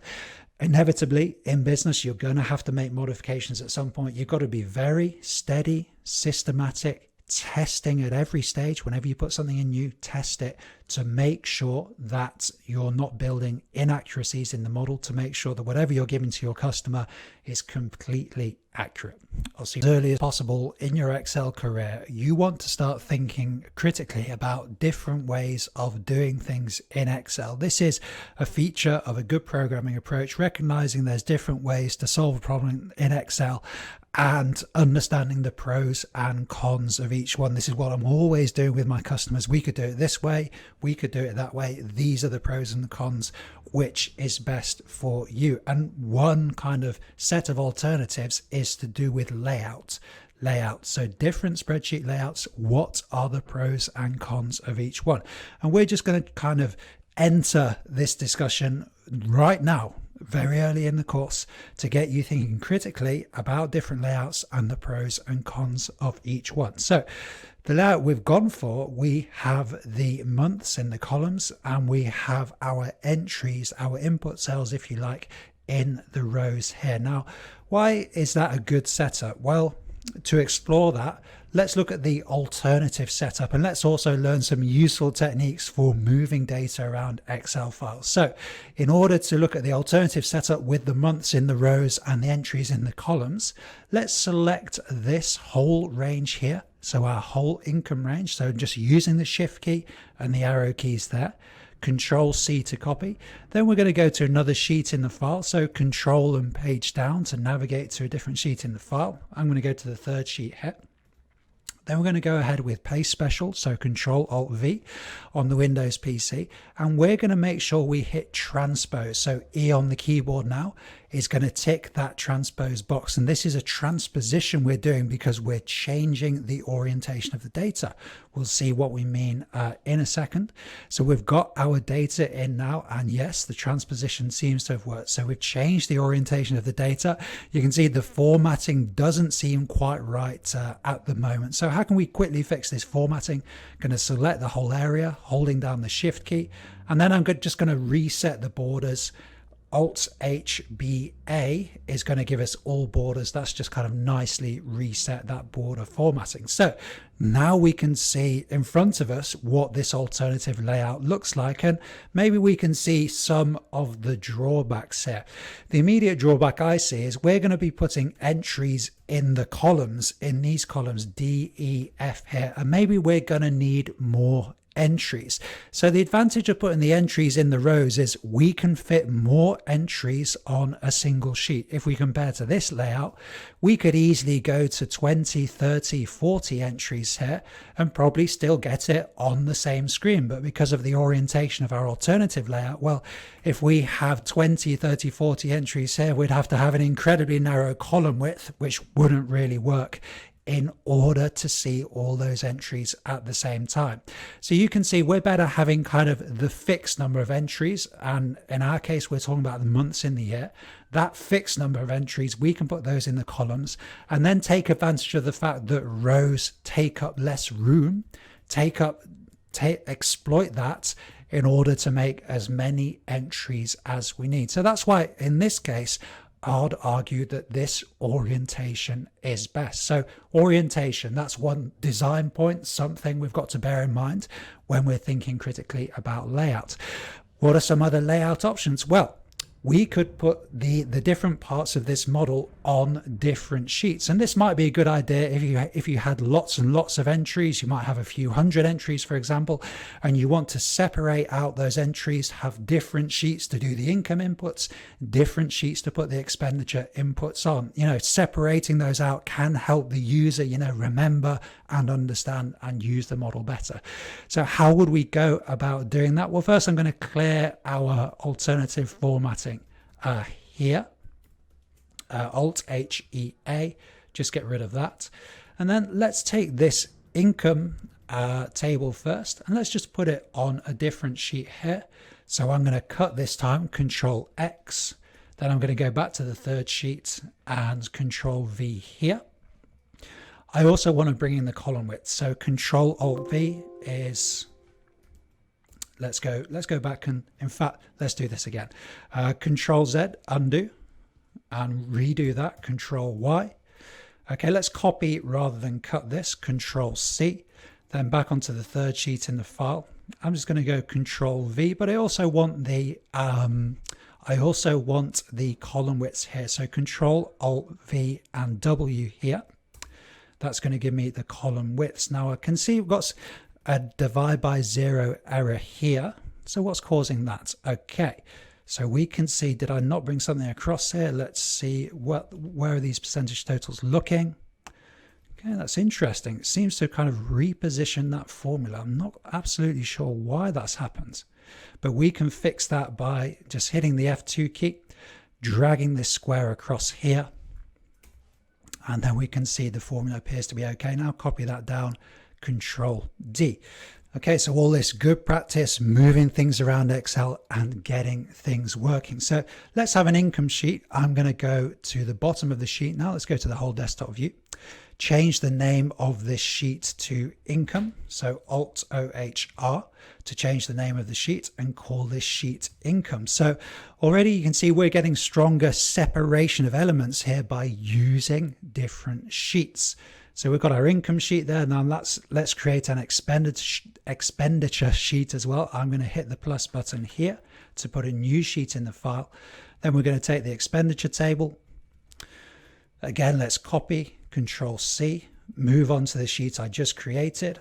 And we've started on cell B4, so I'm going to keep that consistent across the sheet. Start on cell B4 again, just hit Control V. Then I want the column widths as well, so Control Alt V and W is going to bring the column widths in there. And again, we've got this problem with the formula here.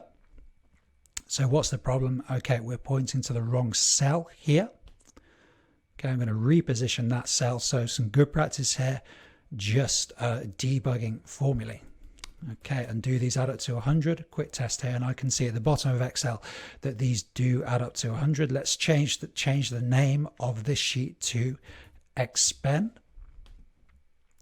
Okay, now we can go back to the first sheet and let's just delete these tables, temporarily, to give us a sense of how this model might work. I'm going to say Alt-H-E-A, just clear this out. And then our balance, we're now going to have some practice working across sheets. So let's move our balance, Control X and Control V.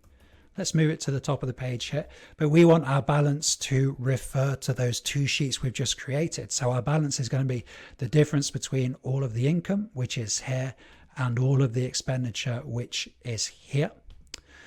And so we need to redo this formula. Going to hit the equals key. And then this is good practice at working at formulae across different sheets. It can be tricky to put these in, so let's pay attention. So I'm going to click on the income sheet now. I can see in the formula bar at the top, it says income. So Excel is expecting me to click on something on this sheet. So I'm going to click on the total. I can see the cell reference has gone in. So income minus, so the minus notation has gone in. Click on the expenditure sheet, the expend sheet. I can see the sheet reference has gone into the formula editing bar, and then just click on the total cell for expenditure there.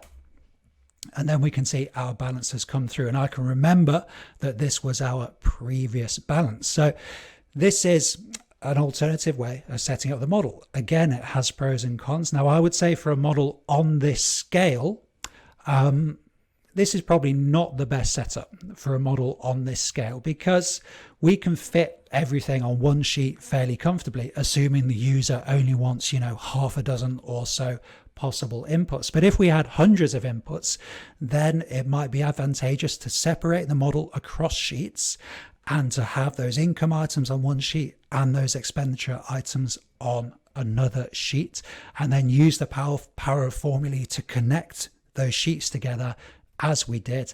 And then this first sheet we could use as some kind of analysis sheet. So we just have the balance here, just have the main information, maybe some graphical information, some charts and things like that. So there's pros and cons for each of these layouts. So we had our original layout, we had our layout where we changed the orientation, which we kind of concluded was probably not the best way, but it might have some applications.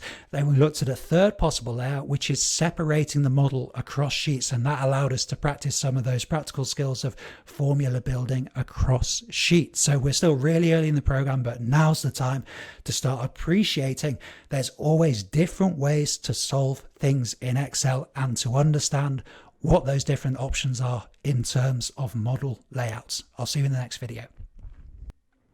In this video, we're going to build our skills in formula building with some more sophisticated calculations that are going to give the user more useful information created by our model. But first, we've got to think about putting our model back together, because of course previously we've taken it apart, and you might want to skip through this video if you've saved a previous version of your model, but it's good practice for us. Excel is a skill, only gets better with practice, so let's practice putting this model back together. I think this balance figure, I'm just going to take it and put it down towards the bottom of the sheet here.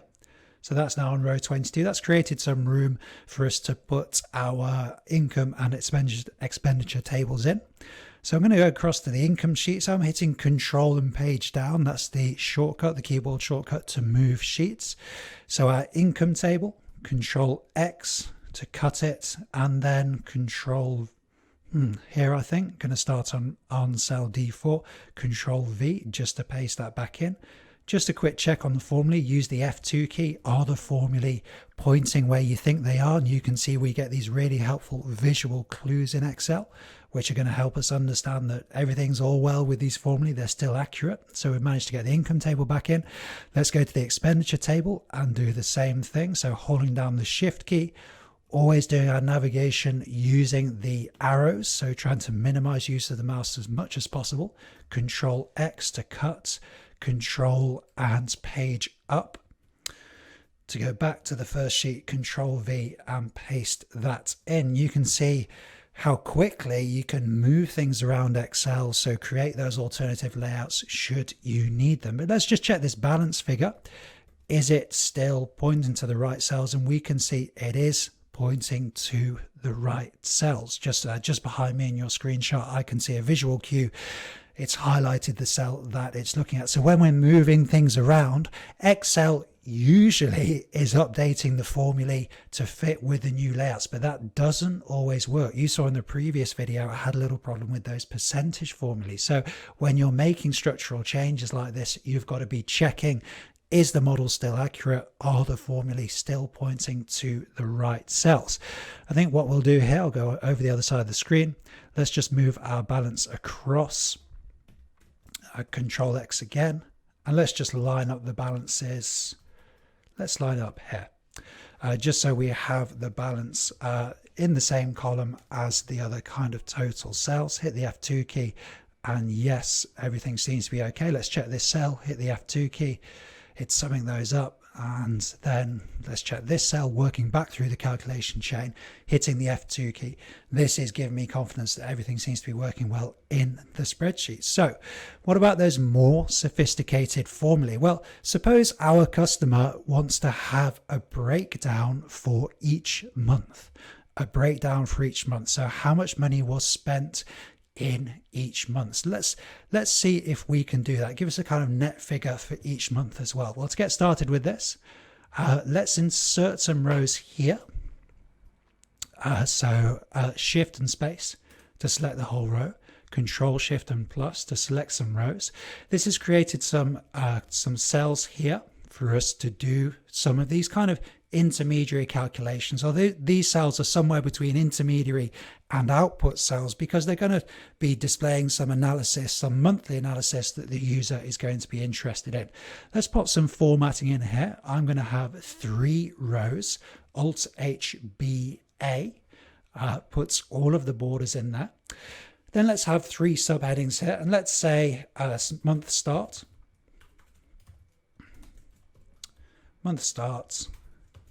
month end, let's say month net actually, and then month end.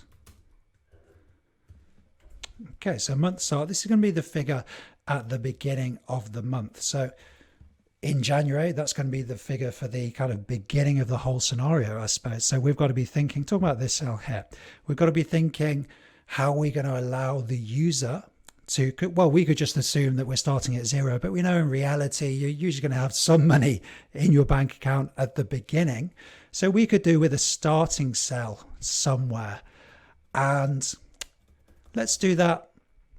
There's different ways we could do that. Let's just say this cell is going to be a value. So here we're going to have the value at the beginning of the scenario.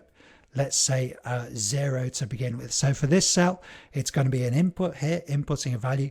For the subsequent cells, as we're going to see, we're going to be using formulae. So maybe we'll look at using formatting to make that clear to the user that this cell has a value, other cells have formulae. It's certainly a drawback of our approach there, and there would be alternatives, as we're going to see in subsequent videos. So the month net is going to be the difference between what's come in the month, which is the wages, and what has gone out in the month, which is the total expenditure, of course. That gives us a monthly figure, a month net figure. So if we have the figure at the start and we have the change for the month, the net figure, we can have a month end as well. And this is going to be the figure from the start of the month plus the net for the month. That gives us a figure for the end of the month. So this is just some simple monthly analysis. And how are we going to scale this up to make it work for the other months? Well, we want to copy the formulae across. You know, we don't want to build all of the formulae, but we do need an additional formula here, because remember, for January, we've put a value in there, so we don't have a formula there. So the month start, well, what is that going to be? It's a really simple formula, and we could almost call this repetition, because we're going to repeat the value from the month end. And this is not necessary, but it's a question of kind of what level of detail do you want to go into. I think it's beneficial to have all of these month start figures displaying for the user. So it's beneficial for the user. It's also beneficial for us as programmers. It makes things easy. You know, the best models consist of lots of short formulae. There's lots of people out there who celebrate long Excel formulae, and believe me, I've built a few in my time, and yes, it gives a sense of satisfaction, but the most efficient way and the most understandable way to build a model is to use lots of short formulae. And by just having an equals formula equals this cell, we're creating a short formula that's going to make it easier to understand. So this is the approach I recommend. So we've got the month start and then the month net. Well, we could copy this formula across, Control C and Control V. And the month net 133. Does that look useful? I've just hit the F2 key. 643 minus 510 is 133. So that does look useful. And then month end, again, we can copy this formula across. So 277144 is the figure at the beginning of the month, plus 133, the net for the month. That gives us the month end. So this seems to be going pretty well. So we could continue, and you can continue putting those formulae in. It is good practice learning the muscle memory for putting these formulae in, but we don't have to do that. We can now copy these formulae across, holding down the shift key. What's the shortcut for auto-filling to the right? Can you remember? Auto-fill to the right. So I've selected the cells. You can see included in the selection are the formulae we've created. We can then hit Control R. That's going to take the formulae across. And it's given us a month end figure here of 5440 for the final month here. Now that's interesting because we've got different figures here. Balance for the year, we've got 2720. Month net 2720. Okay. Yep. So these are actually totals, aren't they? So we can get rid of, sorry, you can't see this in your screenshot here. Yeah, we don't need to go as far as this cell here. Yeah, so this is giving me confidence. We've worked out the same thing two different ways. We've got all of our formulae down here.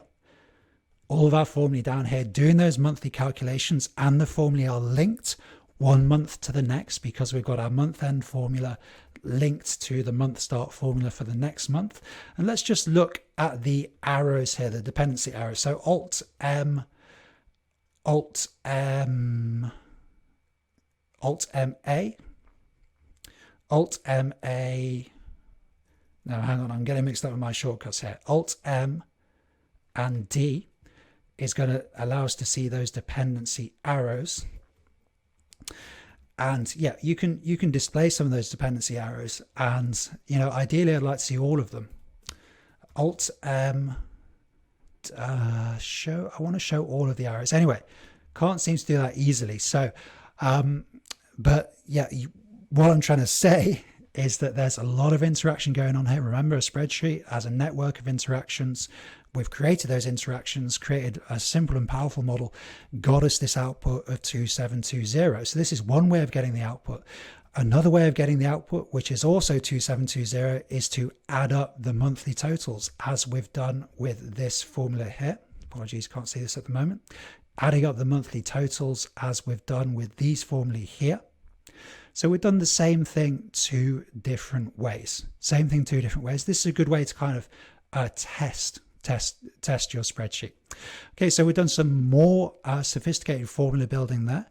Just to finish this off, I think it would be a good idea. Remember, we've got an input cell here, and this cell is where the user is going to input the figure at the beginning of the scenario. So we want to make input cells prominent. We want to make them stand out. We also want the user to realize that this input cell does not contain a formula. So just with the yellow formatting, we can make that input cell stand out. I'm going to go Alt M A to remove the arrows there. So if the user has some money at the beginning of the scenario, we can put that in, and we can see everything works through these cells, but it doesn't actually work through the balance cells. So these balance cells here, so we can update this balance cell to include the start figure as well, and there we can see again we've got consistency between these two figures here. Okay, so that's as far as we go in this video. We've got some more sophisticated formulae built in, and our formulae are short, easy to understand, powerful. They're all working together to create this beautiful synergy, this network of interactions, and we're building here a simple but powerful Excel model. I'll see you in the next video. Now, all of this formula building, learning Excel techniques, it's all very well, but the overall purpose for this course is it's spreadsheets for humans. We want to create value for humans. So we've got to think about how are we going to apply this model to a real world problem to actually solve a problem, or at least create some insight. And that's what we're going to do in this video. We're going to look at how we can use goal seek to solve a particular problem, to actually provide an answer. Now, this does come with a health warning. It's very rare on projects. I've done 50, 100, lots and lots of Excel projects. It's very rare to actually have to give an answer. So I don't want you to obsess about this and think everything I do in Excel has to have an answer. It's much more common for me to provide something to help customers make sense of what's going on without providing an answer in particular. The customer usually has the answers. They know the way forward. But it is a cool thing to know and can be useful at times. And the particular scenario we're going to look at, we're going to suppose that we have a fixed wage coming in, and then we want to know how big does this wage have to be in order for the books to balance at the end of the year, so that we have some money left over at the end of the year. It might only be $10 or something. What would we have to earn monthly? So we've got a problem there. We've got a model with input, process, and output. You know what a model is. If you have a model that's properly set up with input, process, and output, you can start to use Excel's cool data analysis and optimization tools to give you insight about a problem, to give you a solution in this case, although we don't obsess about solutions, remember. So in order to do this, we're making the assumption that the wage is fixed. So we're going to have an input cell here, cell E5. We're going to put the wage in, and then we need a formula to make sure that this same wage appears in all of the other cells. So stop the video, try to put that formula in yourself. I'm just going to clear these cells, hit the delete key. So we're going to select that cell. So I just did equals, and then with the arrows moved across to that cell.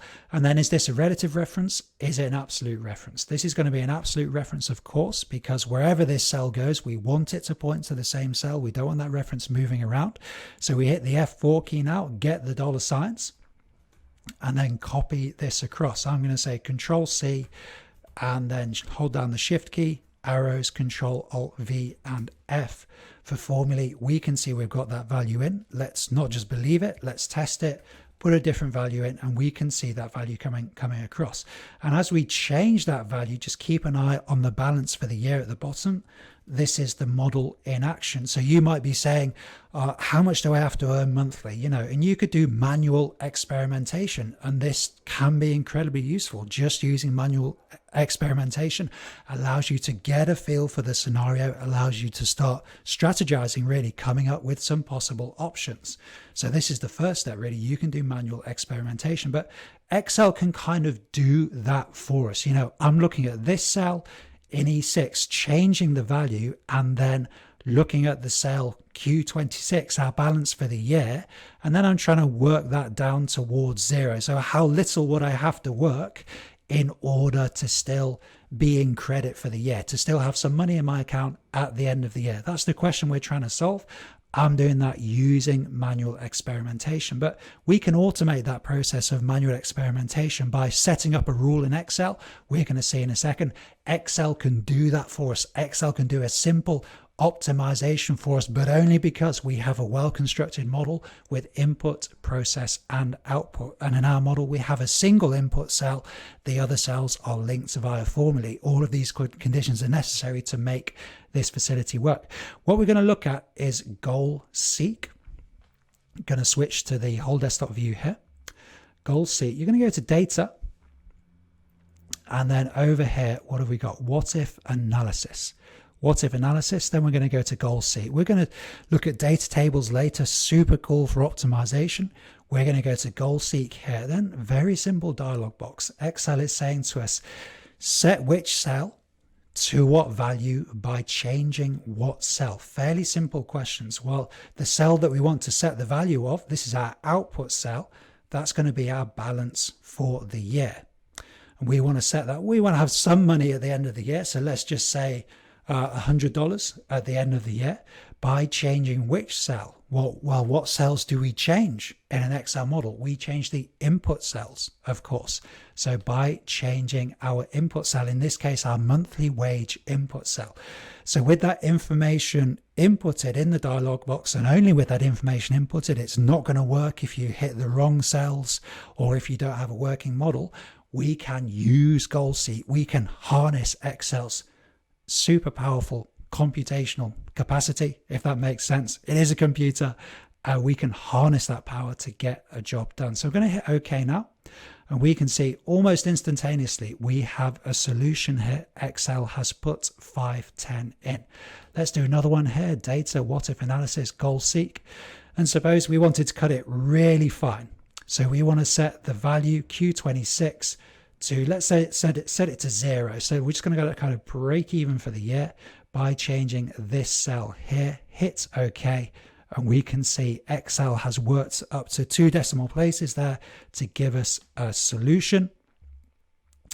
And yeah, well, we can just put 501 here, and that's going to make all of the numbers kind of come back into a nice understandable form. Good. So that's how we can use goal seek in this case. But I don't want you to walk away thinking, oh, I can optimize any Excel problem now, because to be honest, most real world problems don't have a neat and tidy solution like this. I want you to be clear about that, but it's important to be aware this facility exists in Excel. We can only use it because we have a working model with input, process and output that we've put together steady and systematically, that we've tested, that we know is accurate. We can only use these facilities if we have that model in place. So that modeling comes first, all the problem structuring we did, thinking what do we need there, the planning about layout, all of those things have to be present in order to take advantage of some of Excel's supreme computational power. I'll see you in the next video. In the final video of this section of the budget planner exercise, we're going to get the budget planner looking as good as we possibly can. So firstly, this total down at the bottom here, just bring it into your screenshot. This total down at the bottom, I'm personally not a fan of having totals at the bottom of spreadsheets. And, you know, it may make sense to have totals down there because when we look at balance sheets and stuff, we have totals at the bottom, but often the total is the most important piece of information. So why hide it at the bottom? Why don't we put it at the top, which is where it's most visible to the user? So we're going to look at doing that first, putting the total at the top. I'm going to add some rows at the top. So shift and space, select the whole row, and then control shift plus, just to give us a few rows here at the top. Then we're going to go down to the balance cell here, and let's take the text as well. Control X to cut, and then Control V to pop this back at the top here. So something like that, but we're not done yet, don't worry. We want to use some differentiation in font size, which is actually one of the most underused formatting techniques in Excel spreadsheets. Differentiation in font size to make important information stand out. I want you to take a look at your car dashboard next time you're driving your car. See the differentiation in font size. Some information, usually the speed you're going at, is in a much larger font to make it stand out. And this is something we can use in Excel to make the important information stand out. But, you know, it's not as easy as, we might have 4 figures in this cell. So it's not as easy as just making this into a really big font. You know, that's going to be problematic. Let's just do that quickly, make it 48. You see, that's, yeah, we've got presentational issues here. So we need more room. I just did Control Z to undo.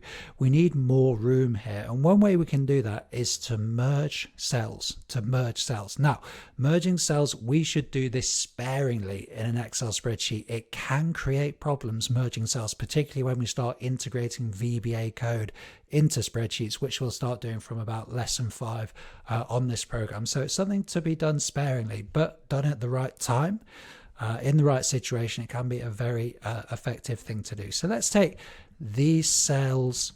In fact, I'm going to take columns E to H and rows 6 and 7. I'm just going to merge these. So Alt H on the Windows PC, C is going to merge and center, and then Alt HBA is going to give us all of the borders there. Then I'm going to do the same thing with these cells. How do we repeat the last action? Just hit the F4 key on the Windows PC, which has given us all borders, of course. So Alt HMC, and we can see we've got the merge cell there. So you can see we're creating a bit more room, some prime real estate in the top left-hand corner of the spreadsheet. This is where most people will start looking, creating some more room there to put our balance in. So let's just take this formula.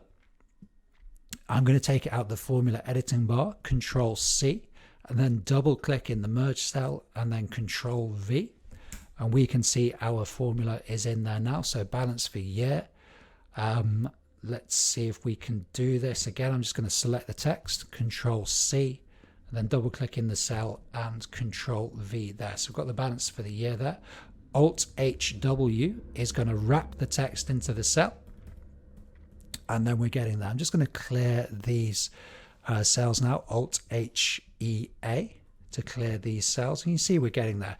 Right, font type is going to be Arial. Alt HFF. And then Arial here. So we've got our Arial font. You can see we're slowly getting there. Alt HAM is going to move the justification up so that we're in the middle of the cell. And then let's look at font size, which is what we're getting to, of course. 36. How about that? Looks a bit big. 24. How about 24? And 24 looks about right. And you can see this information really stands out. I'd say that's still on the big side. Let's say 20 and 20. Yeah, we can see we've got good differentiation here compared to the other fonts on the spreadsheet. So this information is standing out nicely. I'm going to take this down. Alt HFS, take this down to 10. Alt HAM to bring that into the middle of the cell there. Okay, so let's delete these two rows now. Alt HDR on the Windows PC. You can see we've got our nice balance figure at the top of the spreadsheet there. What else can we do with the spreadsheet? Well, we're going to bring our chart back. And I'm thinking of using this space here for the chart, so you can see I'm planning as we go through, you know, not just throwing things together. We're being deliberate and planning. That's going to help us keep the stress levels down, avoid a lot of problems. So this dollar figure, okay, I think I'm going to put one row back in here. Clear these cells, Alt HEA on the Windows PC, and then this important piece of information, it gives us the units. I'm just going to copy it here and put that in italics. Okay, then we've got some nice real estate over here where we can put some visual analyses. So remember, we've got a chart. Now, how do we access that chart? Can you remember what we did with it? Was it in lesson 7 or lesson 8? We hid this chart. So we can use the selection pane. And the selection pane is so useful for working with objects. So if you've got shapes, buttons, charts in your spreadsheet, you can control them really easily from the selection pane. Page layout and then selection pane. We can see chart 1, and then on the right hand side, if you click on this little line, it's going to turn into an eye, and we can now see our chart here. We can see our chart here at the bottom, and our chart isn't showing anything useful at the moment. So I think in this case, we're going to regenerate this chart, probably because all of the layout changes that we made, the chart couldn't quite keep up with those. So let's delete this chart and let's have some more practice creating a new chart. And I'm also thinking what kind of chart might be useful. It would be quite useful if we could have a column chart comparing for each month, comparing the income to the expenditure for each month. I think that would be an informative chart.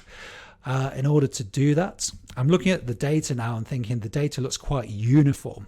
Yeah, a lot of the values are the same, so we're not going to have a particularly interesting chart.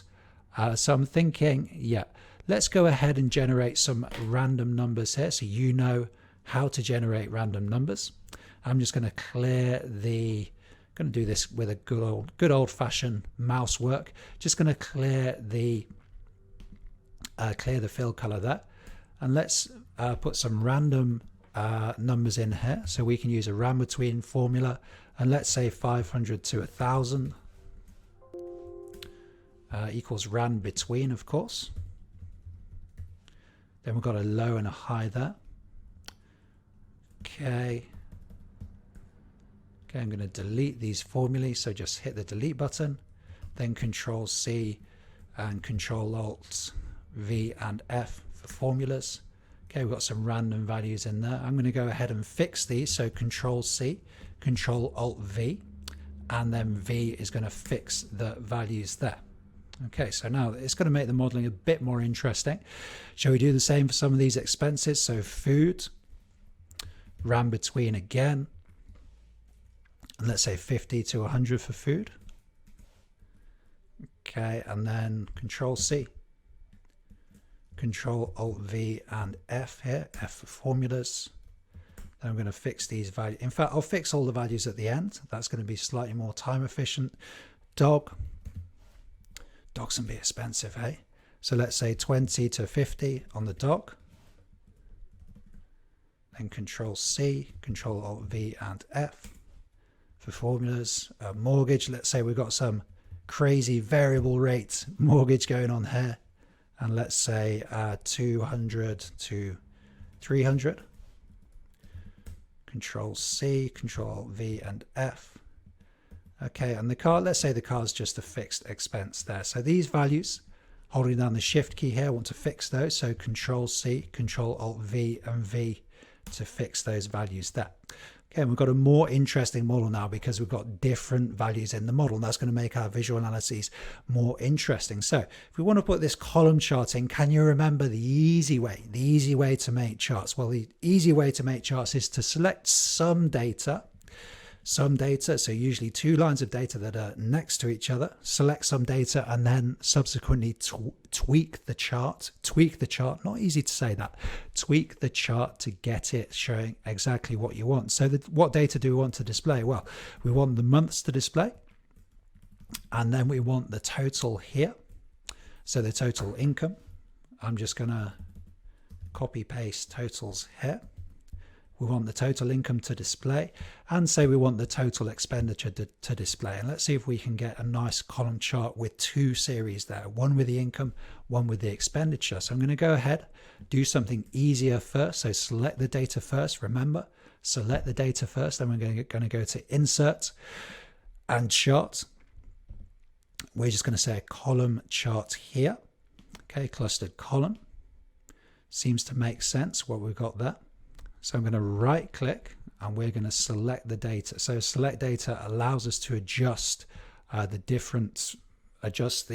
data that the chart is looking at, allows us to manipulate the chart really. So series 1, and go to edit, and the series values here, well, they're in row 14. So I'm just going to make the adjustments to the series here, 14 and 14. Okay, I hit OK now, and how's the chart looking? So we've got 800 in January, seems to make sense. 780 in February. Yep, so again, testing as we go along. We've put something in, let's test it. So now we want another series, and we want to include the data down here, which is in row 24. So right click on the chart, select data, and then we're going to go to add, because we want another series here, and Excel is saying let's just worry about the series values for the time being. And the series values, I'm just going to delete whatever's in this cell here, and then select the range on the spreadsheet, making sure the range is accurate, making sure I haven't missed any columns, missed any rows. Then just hit enter here, hit enter again, and we can see we've got a nice chart with both the income and the expenditure on a single chart there. So it would be nice to be able to, I'm just checking the values here, does it look reasonable? yeah, they do look reasonable enough here. Okay, it's looking like quite a good year with 4,439 profit there. Okay, so it would be nice to have, you could look at this chart now and you wouldn't know immediately what those bars mean. So it'd be nice to have a legend or a key, as a Spritz would say, a key on the chart, just to help the user interpret it and explain what these bars mean. So to do that, let's go to chart design and add chart element. And then let's go for legend. And let's go for legend, maybe below the chart, maybe to the right, on top of the chart. Let's say on top of the chart. Okay, we've got series 1, series 2 here. I'm going to go ahead and delete the chart title in this case. And then we've got our legend here. So legend's not that useful at the moment. We've just got series 1 and series 2. Now, I think that's because we haven't given our series titles. Yeah, or names. Yeah, so here we've got series name. So series name, can we just go ahead and select income? Okay, what happens when we just select income? We can see we've got income there now, series 2, and then series name. Let's have expenditure here. Okay, so we've got income and expenditure. So looking okay. Good. And what do we think about these colors? Well, color is often a controversial topic in spreadsheets. Certainly it can be subjective, but there's a few rules that we can observe that are going to make things easier. And one thing is that color should support understanding. So by that, I mean, when the user looks at the color, it tells them something about the data. So income, for example, what color would you typically associate with income? Well, I'll typically associate green with income because it's money coming in. So why don't we, just by selecting the series, we can see all of the bars are selected.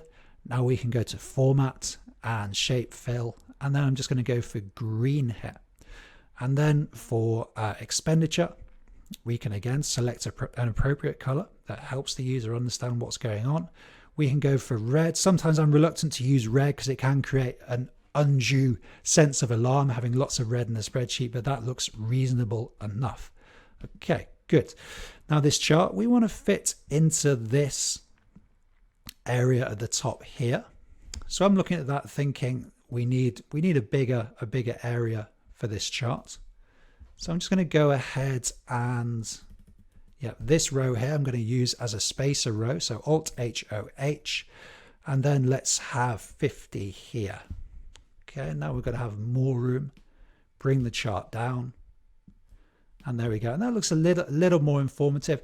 I'm going to shift the holding down the Alt key here. When you hold down the Alt key, it's going to snap.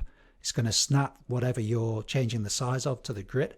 I'm going to go ahead and where else could we put this legend, this key?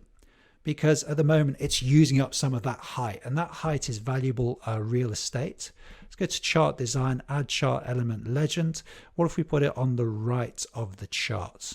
Let's put it on the right of the chart. That's going to free up some a bit more real estate, we might say. And just going to drag this across a bit. Okay, and you can see, reasonably happy with that chart. Ideally, I'd like some more height there, but it's always a case of trade-offs when we're doing spreadsheet design. Some other kind of finishing touches here. I like to have a border on the chart, and to do that we can go to shape outline. So I've just clicked on the chart here, clicked on the chart. You can see how the chart is selected, format, shape outline. Let's have a black outline here, and then finally, if you want to go to really cool stuff, we can put a shadow on the chart. Now we can see a nice shadow behind it, and that kind of makes the chart stand out. So I think that chart looks pretty cool. We could say there's units missing from the axis, but I'm not too worried about that. I think it's fairly obvious from the context, from the contextual information, what the units are here. So looking at the rest of the information, the rest of the spreadsheet, is there anything else we can do with the formatting to help user assimilation of the data? At the end of the day, that's all that formatting should do. It should help the user understand the data. Now, we've already used red and green in the chart to support user assimilation of the data by using colors, red that we might associate with expenditure and green that we might associate with things coming in. So why don't we extend that idea? So make this a bit bigger, this row. Why don't we extend that idea to this income row here, and maybe just in this cell we could use some green shading. Because this is income, and I like this effect of having white font on a darker background. Okay, there we go. And then for expenditure, do the same with the red. So red background, and then white on the red background there. Okay, so we can see the colors of the chart reflected in some of the formatting of the spreadsheet, and that's going to help the user understand, okay, this green stuff must be to do with some data here, and these red bars must be to do with the data here.